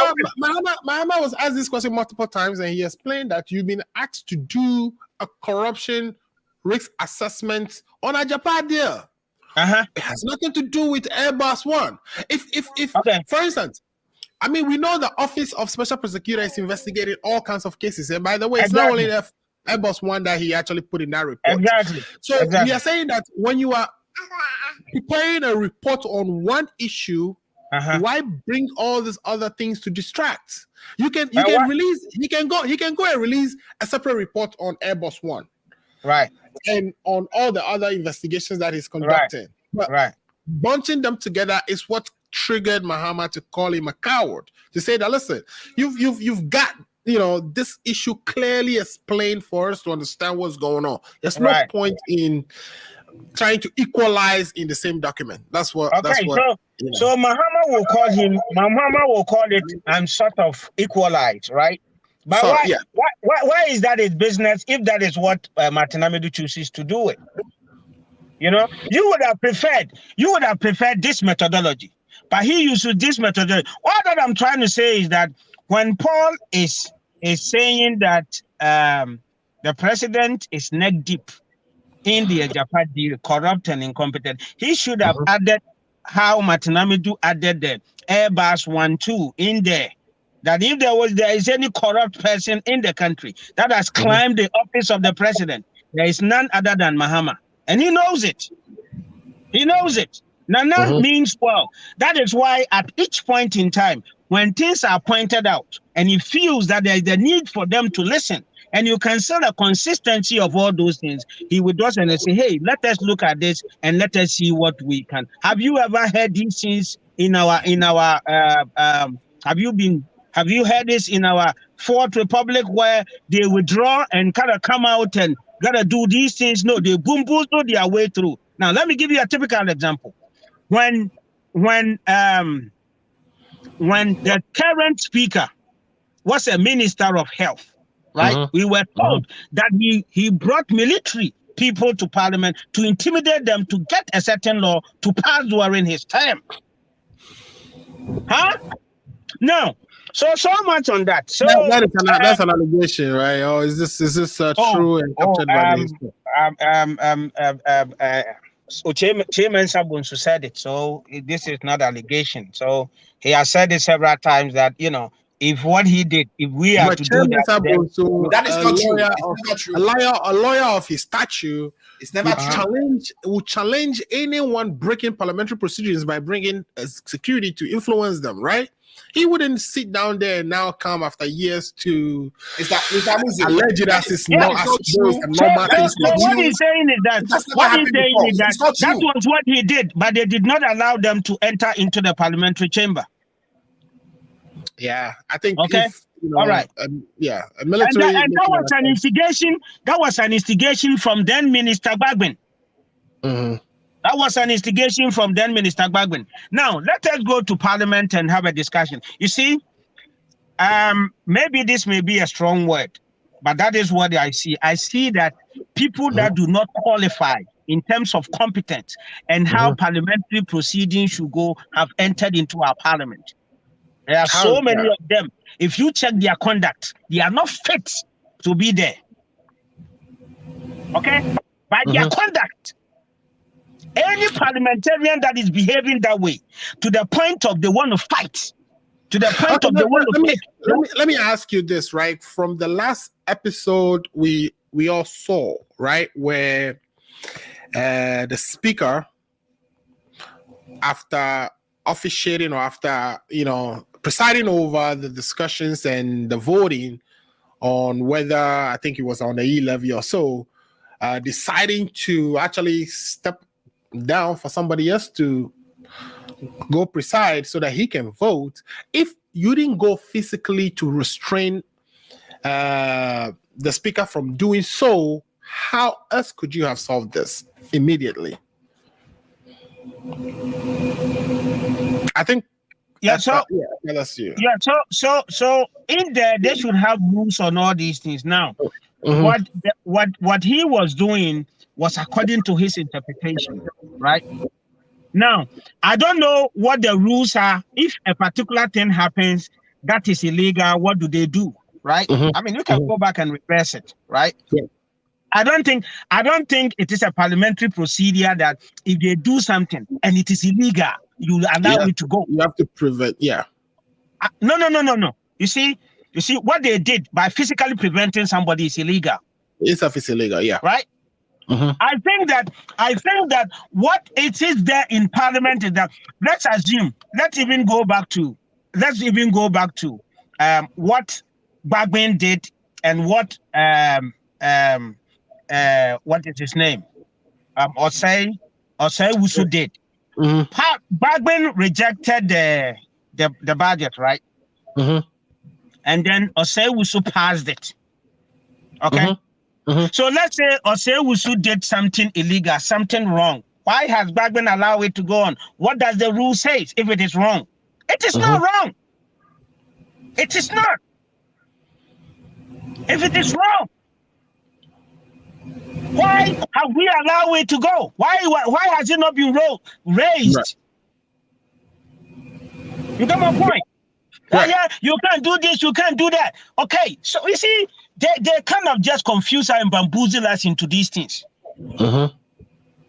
So what Osei Wusu was saying is that it is something technical according to the rules. If I'm presiding, I cannot, but I can get up. Somebody says that, and I vote. Okay, so under what law does it fall under? Yeah, that is purely Right? illegal. Illegal based on what law? Based on what law? In the parliament, they are So all what he's saying standing orders, and even our constitution made it clear that okay, if you are presiding, okay. So you're when casting you see, so yeah, exactly. So the whole point with that aspect is this. And you see, one thing that sometimes we tend to think is that it looks as if this is done just for this occasion and it doesn't apply to previous stuff. Why is it that the parliamentarian is not being represented? Then in that case, there should not be a deputy speaker who is a parliamentarian. That the speaker, the we are not going to be deputy. able to change the law here. The law is the Okay. law. The law says Okay.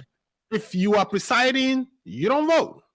So Okay. that was even repeated by, No. There are two types of votes.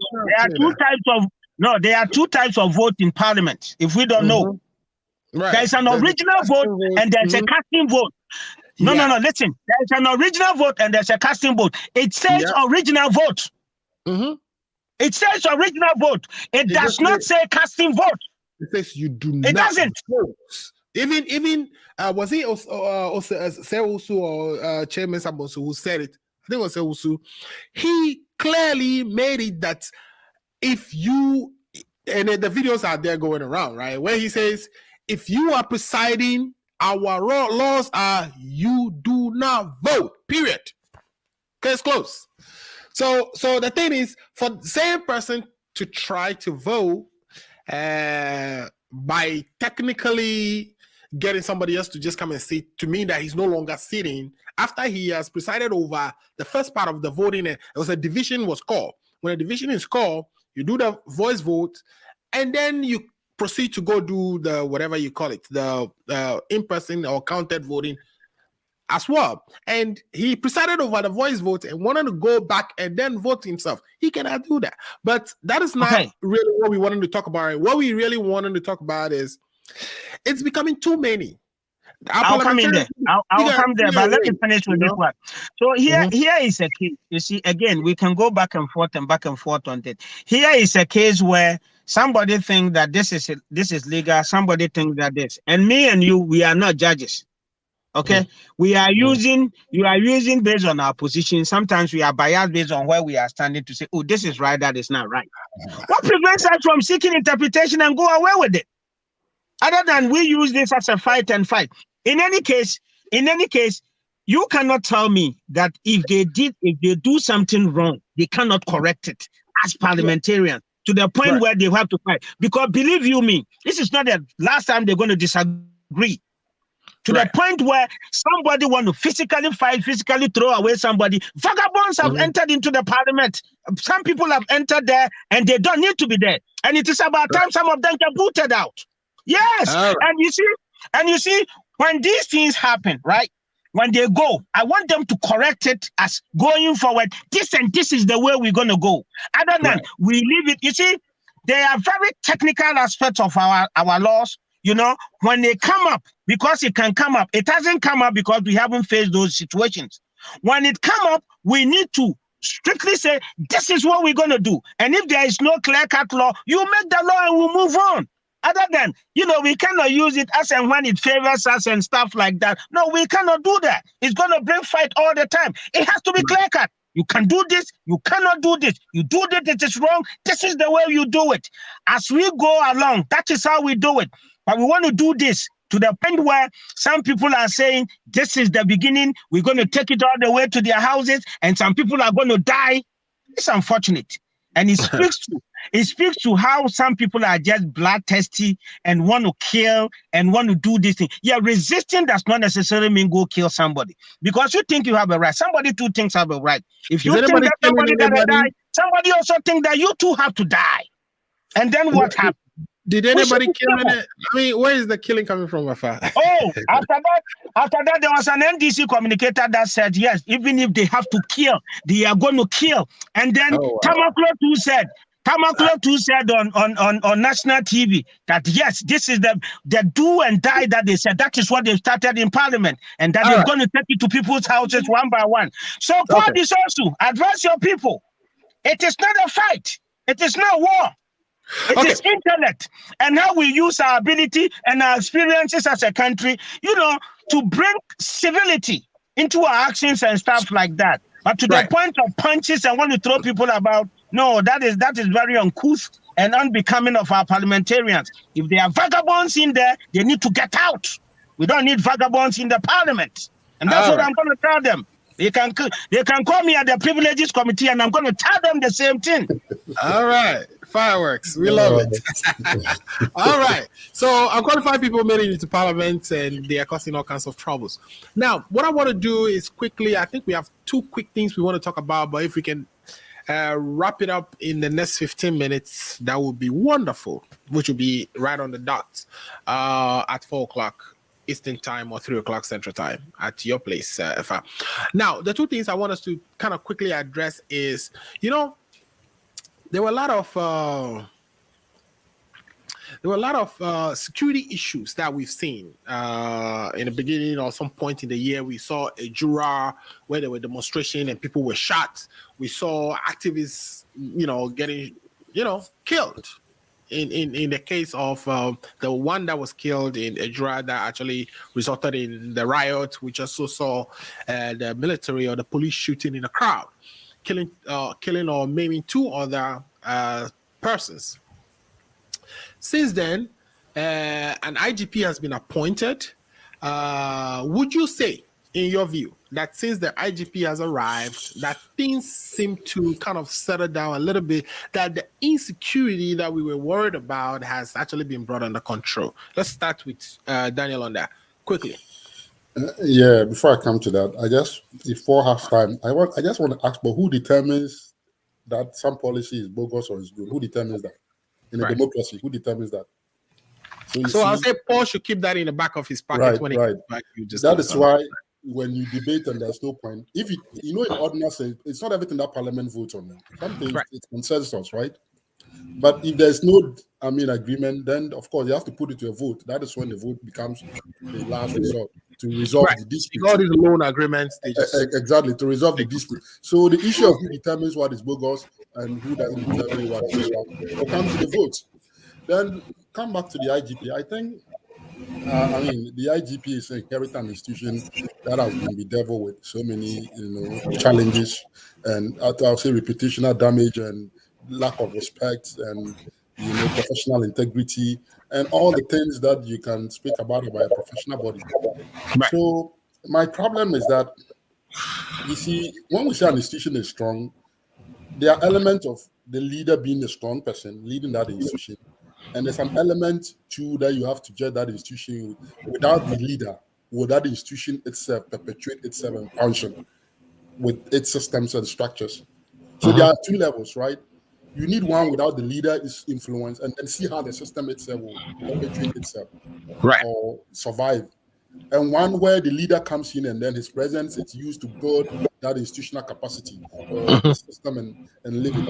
At this point, I don't know what Dan Parish, I can see clearly that his leadership style is impacting on the whole structure of the Ghana police. Right. But that as much as that is important and welcoming, the real deal is without Dan Parish, how will the police sustain this momentum? I think that is the big test. That if I want to judge Dan Parish, success, I would say success to the 2nd degree. That is what I'm expecting from him. That all what he's doing now is good. But it shouldn't be that because he's there now, that is why we are getting this result. We should make it like that, transform it and translate it like that. Beyond him, when it's not there, the police institution itself will have that self-confidence and capacity to be able to deliver on the very policies that is leading them on now. And I think that is a challenge I put before him. And I will plead with him to try and make sure that his stay at the Ghana Police Service transforms the whole institutional capacity of the police service. And then whatever he's doing now should not be because now he is there, everybody's falling like in line. But while he's not there, he should be able to make sure that his subordinates and everybody else beneath him are able to exert the same level of authority and respect, and then push through with what is right. As far as you are working with the law, don't fear. And the one big thing that I like is that even though the police have a lot of bad cases that they are supposed to deal with, I like the fact that the new wave seems to show some proactiveness. Like the police is very quick at reacting and making sure that they are not sleeping on issues and making the results known to people. Right, especially like the guy who went shooting recently at the mall was apprehended within 2 days or so. Yes, and that tells you that the police is up to date using social media. They are very effective. Their social media, they've gotten people out there who are helping them with the social media and tracking of information, technology, and using that to their advantage. And not just that, that is just one out of many that has happened. Before that, others have happened, and the police were being very straight, quick. And the police themselves are also trying to be law-abiding by going to court and getting court orders and using the right means to try and also make sure that they themselves are not a law unto themselves. I think that's signaling. And the proactiveness of the IGP. Recently, there was a police officer who was drunk, and somebody was videoing him. And the police also reacted quickly to that, and I think that is good. It is not the fact that they reacted quickly mean that the person has done anything wrong, no, but there's that signaling effect where people know that, hey, if this thing gets to the police, we have a reaction that comes from them. It's a big deal. That is how you engender confidence in law, the security service, in people, obedience to the law, in people's psychology, people's awareness. That behavioral shift from the police, I think, is commendable. And it's exactly what I've been asking of policymakers and leaders. And so if I was in Dan Parry's shoe, those are the things that I'll probably be doing, what I call the low-hanging fruits. And I'm glad that he's seen the psychology of the Ghanaian people and is using that psychological, small baby steps to try and bring respect to the police. And you see that by just doing that, the police themselves are beginning to realize that, hey, the times have changed. Social media is there. If we do something, we can be exposed. And if we are exposed, we are not above the law. Our code of conduct, our police service, rules will apply. And our leaders are watching us, not just physically, but they are watching us virtually. Right. That, for me, it's a big deal. So that if any police steps out there and they think that they can misbehave because their boss is not there, they are mindful that somebody external can capture that, because you can't control everybody from telling people not to capture you on Facebook or cameras and stuff. People can capture them. Once that gets onto the internet and their bosses sees it, their bosses are going to react. That singular act is going to cause a behavioral change in the police service. And people are going to be mindful whatever they do out there, not abuse the authority in that police uniform. And I think that it's commendable. And I also like the fact that the IGP, whenever there's a major, and this is the thing about security, you don't want to be reactive, right? You want to be proactive, preventive. Whenever there's a major incident, he goes there to try and calm the situation and understand the situation. And you know that what that does to the police service is that whoever is the figurehead there, that is responsible for that particular zone. Because the IGP came there, if he will always be on top of that issue, because he knows the IGP is following from afar. Interested, yeah. If the IGP himself have come down to this zone and have come to be directly involved with the issue at the initial stages, then I better not mess up, because it is at the very highest level of what? The authority of command or chain of command. And that also let people sit up. Because then the thing is with people, accountability. People don't want to be accountable for anything, but they want to enjoy the largesse of everything. Right. That is our problem. Okay. Yeah. Great submission on that. Let's go to Paul. Paul, what would you say about the state of insecurity? Do you think this IGP has actually changed the dynamics and things are, looking, because since he came in, it looks like we haven't seen much of the senseless killings, especially from the hands of the security forces themselves. Well, if I thank you very much, Amuzu. I'm always guided by what happened to my good friend Ifa. Right. I'm not the type of people who jump into conclusion just like that. I remember 3 or 4 years ago, he was on Obapa Tio show, me and him. He was praising Amidu. He now turned up to condemn him, Amidu. With the police IGP, it's too early Right. to say anything about him. Okay. All I can say is that let's give him more time.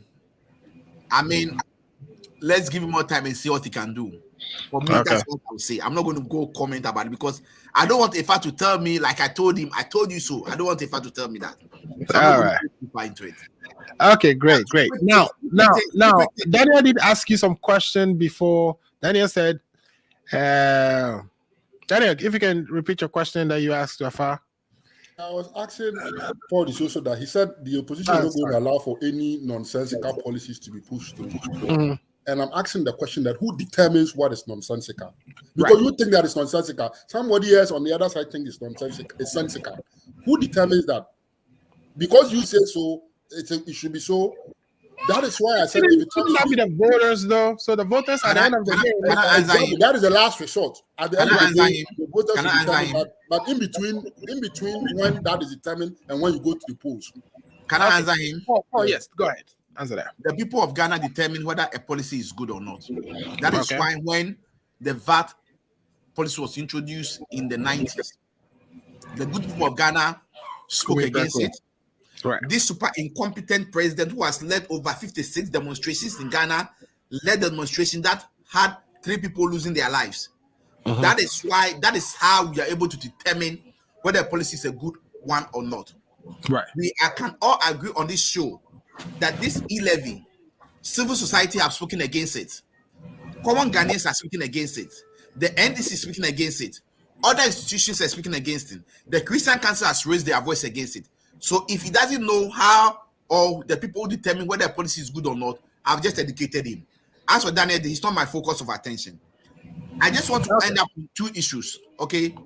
Right. I'm happy that my good brother Efa on this show this afternoon has admitted that the president, the super incompetent president, is deep necked in the Ejapa deal. I'm happy he has admitted it. So I'm happy about that. Number 2, Efa is my brother, and I'll be very sad to see him being dragged to the privilege committee and disgrace. And Alfred, I need this tape. A copy of this tape. He said he's not scared. So please, Alfred, I beg you, give me a copy of this tape. But because he's my brother, I'll not send it out. But I will advise him that he should be very careful. As much as you might disagree with whatever is happening or what they are doing, the description about them, if they get you, you are in America, that is why you are saying so. If he was to be in Ghana, I don't think he will have the nerve to say that he's not scared facing them. All right. Number 3 point. I just also want to state over here that Efa has also admitted that some of their ministers that they've appointed, the Minister for Youth and Sports, was involved in the fighting. So the words he used to describe them equally goes to the Minister for Youth and Sport. And I'm disappointed that Efa and his government, NPP government, Nanado, the president who claims they've given all the word knowledge to his vice president, the 2 of them couldn't put their head together. But they were able to appoint a Minister for Youth and Sport, whom Efa has just described. I don't want to use the words Efa used because I'm not ready to face the privilege committee. But I'm just advising my brother Efa that I'm disappointed that Nanado Dankwa Akufo-Addo, with all the experience he has, was able to appoint someone who went to fight in parliament, which Efa has just described. The way he used to describe it, I'm not able to say that. Okay. Got it. I'll leave it here, and I think I'm very grateful to see my brother Efa back, because if he's not on this show, I'm not able to fire. And I'm very grateful that he's on this show. So we will listen to him, and then maybe next week we come back. So thank you for listening to me. Thank you so much. Efa, you've been called so many times, so I think it's only right that you respond to the things that have been said about you. But in doing so, Efa, can you also kind of give me a quick preliminary assessment of what we've seen with the IGP so far with regards to security situations in the country, where in the past the law enforcement outfit has actually been the most the perpetrator, or the ones who have been on the shooting end of a lot of the killings we see. would you say the IGP is doing well? He's changed the dynamics, narrative has changed. We are no longer screaming about insecurity as we used to. Because it used to be that, every other month somebody's dead in the hands of law enforcement. Would you say he's doing well? Effa? Yeah, thank you very much, Amuzu. Let me respond to what Paul said, and then so our parliamentarians, especially this 8th parliament, have behaved in a way that, I mean, if you look at it, everybody would have words to describe them. I'm not going to single anybody out. I'm just saying that vagabonds. Ooh, that's too strong. I'm going to repeat that. Vagabonds have entered that way. That's too strong. And they have to. You see, if you are a vagabond and you get into an institution, right, there are rules in that institution. So use the rules, and it is a place of dignity. So if you go there with all these behavior stuff, then you put the place into whatever you want to put it into. And that is exactly what they are doing. If they keep on repeating it, if they keep on repeating some of these things, we'll come there and we're going to give it to them. After all, taxpayers' money, our businesses in Ghana paying taxes and stuff like that. I send money to Ghana, and the taxes that they take, my family members are there. So when you do the good things, we're going to come praise you. When you do the bad things, we're going to give it to you. There's no two ways about that. Okay? So they should behave, and they should give us a reason to praise them. If you give us a reason to bash you, we're going to bash you. Okay, Paul is not because most of them are coming from a certain quarter, and that is where the whole point is. Okay, so that is that. Now, so this IGP, I agree with what I mean. If you don't want to assess him, that is perfectly fine. But he is doing a lot of stuff. In fact, just yesterday I heard that the MTTU is withdrawing this motto. They have this thing, they set it up. I've forgotten the word they use for it. The stations, they set up these whatever, and they'll be checking cars and stuff like that. They've asked them to stop. So there is a whole lot of practical reforms that you see, where you see the IGP, going around to make sure that, people are doing the right thing, bringing policing to the forefront of the people.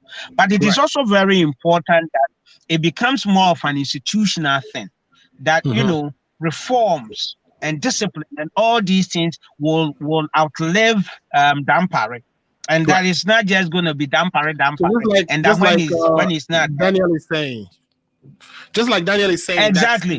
So that when he's doing well. He's doing well in terms of the discipline he's brought in, the proactiveness that Daniel talks about. The professionalism that the police to establish, but you need to go deep down. That when you get a 991 call, how are they responding? Logistics at various places. I watched one of his videos where he was, in fact, if the place was supposed to take a certain number, the number is over. It is not just that place. In Sanwem and all our facilities and everywhere, they are all choked. It's just too much. So if the place is supposed to take 10 people, and and it is a district place, and there are 25 offenders that are supposed to be put in some form of confinement, what do you want them to do? They have to make shift to whatever they have. So it is also important that we look at, we can do the statistics and know the crime rate, and know that, okay, so for every district, let us provide maybe 100 capacity prison or a cell for them or stuff like that. So all these things are very important. It is not just, on the video showing that you have compassion, but you have to practically also provide what brings compassion. Speeches and your thoughts. It's also, you have to give life to it by putting in place the practical step that will ensure that. And it is important that all these reforms outlived him. That one day we'll say, oh, because Dampare put all these structures in place, no, we are reaping it, and it is on and on. And he will need the support of all of us, and especially the government. So the logistics, the training, and all these kind of things, the policy and all that put in place for us to have the the security and all these things that we need as a country. But so far, so good. Let's thank him for what he brings onto the Ghana politics. Perfect. Thank you so much for those submissions. So, guys, I think it's past 4:00, so we should bring it to an end here. But what I would do is bring back some of the things that we wanted to talk about that we couldn't discuss today. For instance, I wanted to also talk about the corruption and, of course, the firing of Domalavo comes to mind. We also, even though that happened in 2020, also the appointment of the special prosecutor and how he is doing, some of the cases that he has discussed in the media, etc. Segleman, the case in courts. I want us to talk about that next week when we come back. And then also we saw cases level against Ato Forsen, former Deputy Finance Minister. So a couple of things are moving on the corruption fronts that I believe would make for good discussion next week. And some other issues like the petition and how it was handled, etc., economic development, e-levy, which I think we've scratched on in pieces. So tomorrow, I said tomorrow, next week we'll use half of the show for that, and then we jump into some of the issues that are coming up this year. It's 15 days into the year, and we've already have a lot to discuss. So, we'll tackle that starting next week. But I wanted to take the opportunity to say a big thank you to all of you for making the time to come on the show and share your views. Happy New Year to all of you. And sorry that you're sick, but you still managed to join us. I really appreciate that. We pray that, you overcome your illness as soon as possible. With that, let me go to Daniel for your last words. Daniel. Yeah, Happy New Year. I know we've all been busy, but Charlie, it shall be well. Paul, what do you call it? Amuzu. Yes. I think this year is going to be interesting, right? And this is just, what is happening, like what happened last year or this year, it has to be settled because that will create the expectation for what is to happen in the subsequent years, right? Mm-hmm. Yeah. And sometimes when the NDC and Paul keep saying, oh, this parliament is not like the old parliament, we have to bring in people like to get the 138. I mean, at some point, you think that all the NDC MPs will not have family issues. They will all be in parliament all the time. So it's not something that is only peculiar to an MPP side, right? It will happen to both sides. You don't know what will happen to it. As we give people take vacation, they take leave, they have family issues, they have constituency issues. So it's not every time, even on both sides, that you have all the NDC MPs. They will always be fit 100%. I mean, and that is not a realistic expectation. To think that it's only the MPP side who will always not have their people. But it would have been nice because they have the ministers. I can get it because they have the ministers and other people. So the degree of that, it's going to be high on their side. But on the flip side too, somebody will say, well, in today's era where people know that we can do business on the phone, we can do Zoom, we can conduct these same meetings if we want to, or we have to be on the ground as ministers to supervise what is going on.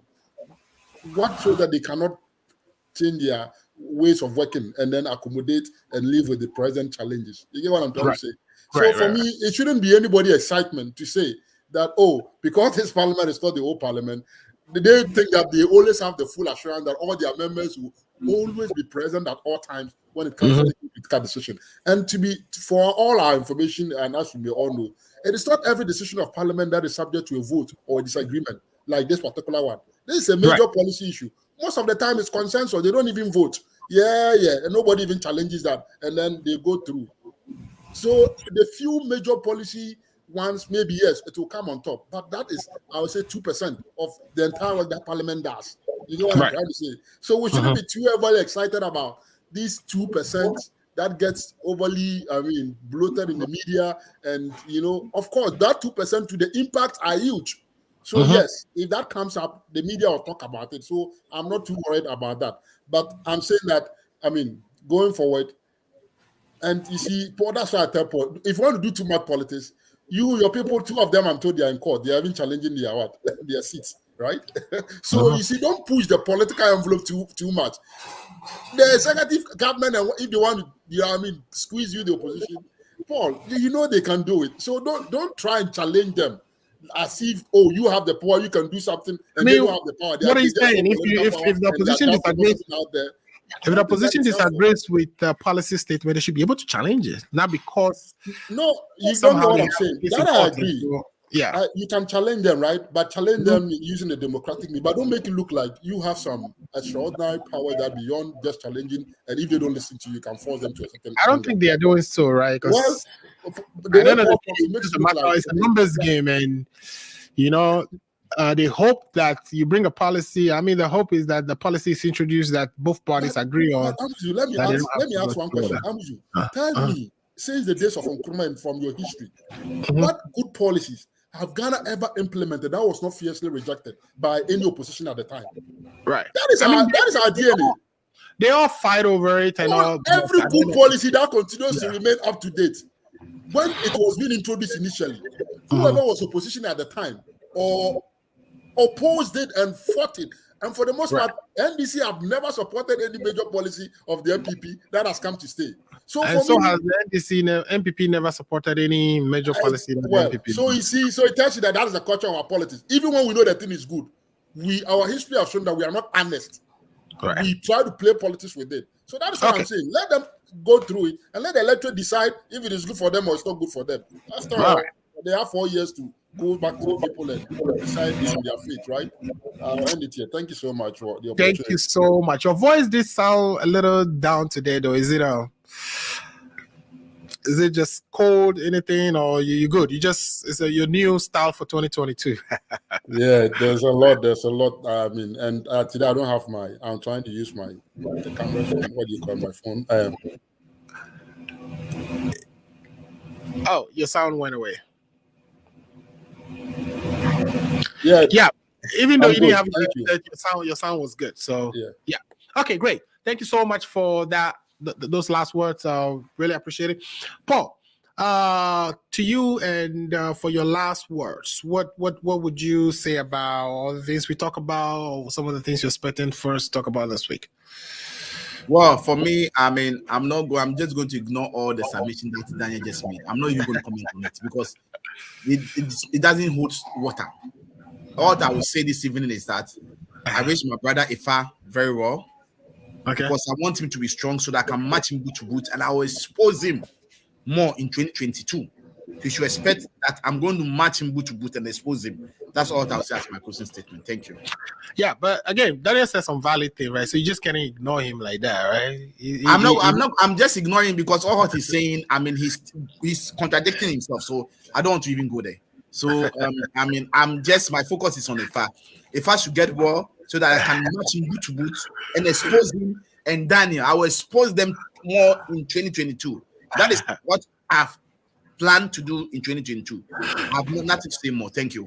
All right. Thank you so much, Paul. All right, let's go to the boss man himself, Efa Amayao. And Efa, thanks again, for making the time. I know you have some conflict, but your commitment to the show definitely superseded all those other commitments. And we are grateful to be the ones you chose for the last 2 hours that you spent. So, Efa, what would be your last words, and what are you expecting to see for 2022? And what are some of the things that, perhaps maybe we should talk about next week? I've outlined some of them that we couldn't cover today, but in your last word, if you can pull all that together for me.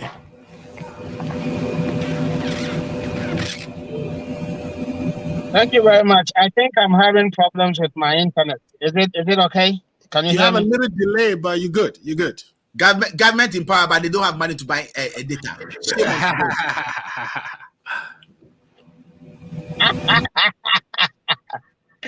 Okay, so yeah, for 2022, I'm expecting the e-levy to pass so we can give Ghanaians, an additional taste of a good governance feeling for us to get to the next level. I don't even understand why a party that wants to come, an opposition party that wants to come to power, government is taking a decision that will let them lose, and you are opposing it. It's not true. It will help the good people of Ghana. In 2022, I want to see more of truth coming from NDC, not propaganda and lies. And generally, we all should think of how we can fight the canker in the system, indiscipline, and all sort of things that we see, around as people. And when we come on the show, as much as possible, let us come and make this show one of the best out there, as I always say. And apart from that, I'm committed to it and will come and, as much as possible, contribute my quota towards enriching the program and towards the development of the country. I know we all love our Ghana, and let us show that by our, our discussion and the quality of submission that we made on air. Thank you. Thank you so much. Thank you so much. So, guys, that would be the Ghana agenda for January 15, 2022. Today's been great. We've done, we've taken, a stab at some of the issues that we've saw or things that we experienced in 2021. We still have a few more to discuss, and what we would do next week would be to revisit those ones that we were not able to touch on. E-levy being a big one that we would be looking at next week.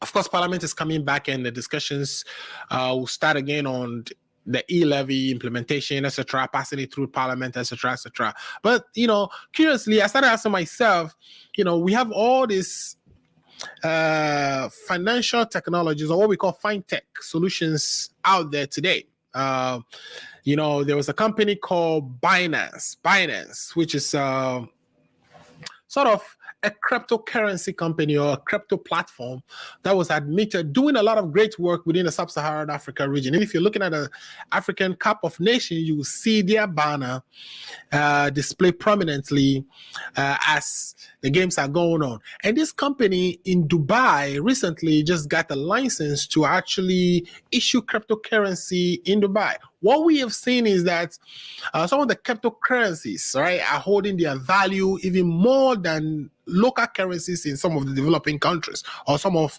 the countries within the sub-Saharan Africa. So people find it better or more, economical to store their money or to save their funds in those cryptocurrencies versus the local currency, because the local currency is depreciating faster than the cryptocurrencies. Has the government thought of tasking transactions using cryptocurrency? So we haven't seen that, and therefore it begs the question that would this e-levy even would it be something that would stay for a very long time before it gets circumvented by other ways of payment? So these are some of the things we'll look at next week when we return. But in the meantime, this is the Ghana Agenda. Please join on Saturdays between 2 p.m. to 4 p.m. Eastern Standard Time. Share the link so your friends can join. We've been talking about this product on the program, Joe, and we are saying that Joe is actually a war ration eaten by warriors during our grandfathers' days when they were fighting. I don't know what the fights were, but it has ingredients that it just gives you energy. Once you put it in your mouth, the spices rushed in. You are waking. For me, when I'm in a meeting and it looks like I'm a little sleepy, I pull one of these things, take a spoon, and all of a sudden the adrenaline just comes back. I just quickly wake up, and I share it with my coworkers as well, and we all love it. It's just an amazing piece of snack that has been doing wonders on the battlefields for our forefathers, and is continuing to do battles in our offices. And so if you don't have one, please grab one. This particular one is from Elinyam. Elinyam is a friend of mine. Good product, well sealed. If you see, it even comes with plastic wrapped in front of it, so it doesn't. And then when you open it, the good stuff is really in there. That is recommended and supported by this program. Please get yours if you can. The place to get this is actually verify the two phone numbers that you can call: 0244231195 and 0243996772, or just Google Elinyam, ELINYAM, and they have all sort of products that I'm sure you will be interested in. This is the Ghana agenda for today, 15th January 2022. We'll be back next week. If you haven't already done so, please share the link. My name is Alfred Amuzu. Great hosting the show today. Tugby, Peter Hanyo says, Ghana Agenda is doing a good job. Happy New Year to you all. Will be your guest. I'm sure that's what he's saying. Will be your guest in the future. Yes, we can't wait for you to join us so we can discuss some of the issues impacting our community. We're talking about the tidal waves and some of the border closure and some other things that actually happened in 2021 that we didn't have the opportunity to talk about today. So I'm waiting. Tugby, whenever you're ready, let me know and we'll get you into the studio and have those conversations. Again, thanks for watching. Please join us next week. We are grateful. Have a wonderful rest of the day.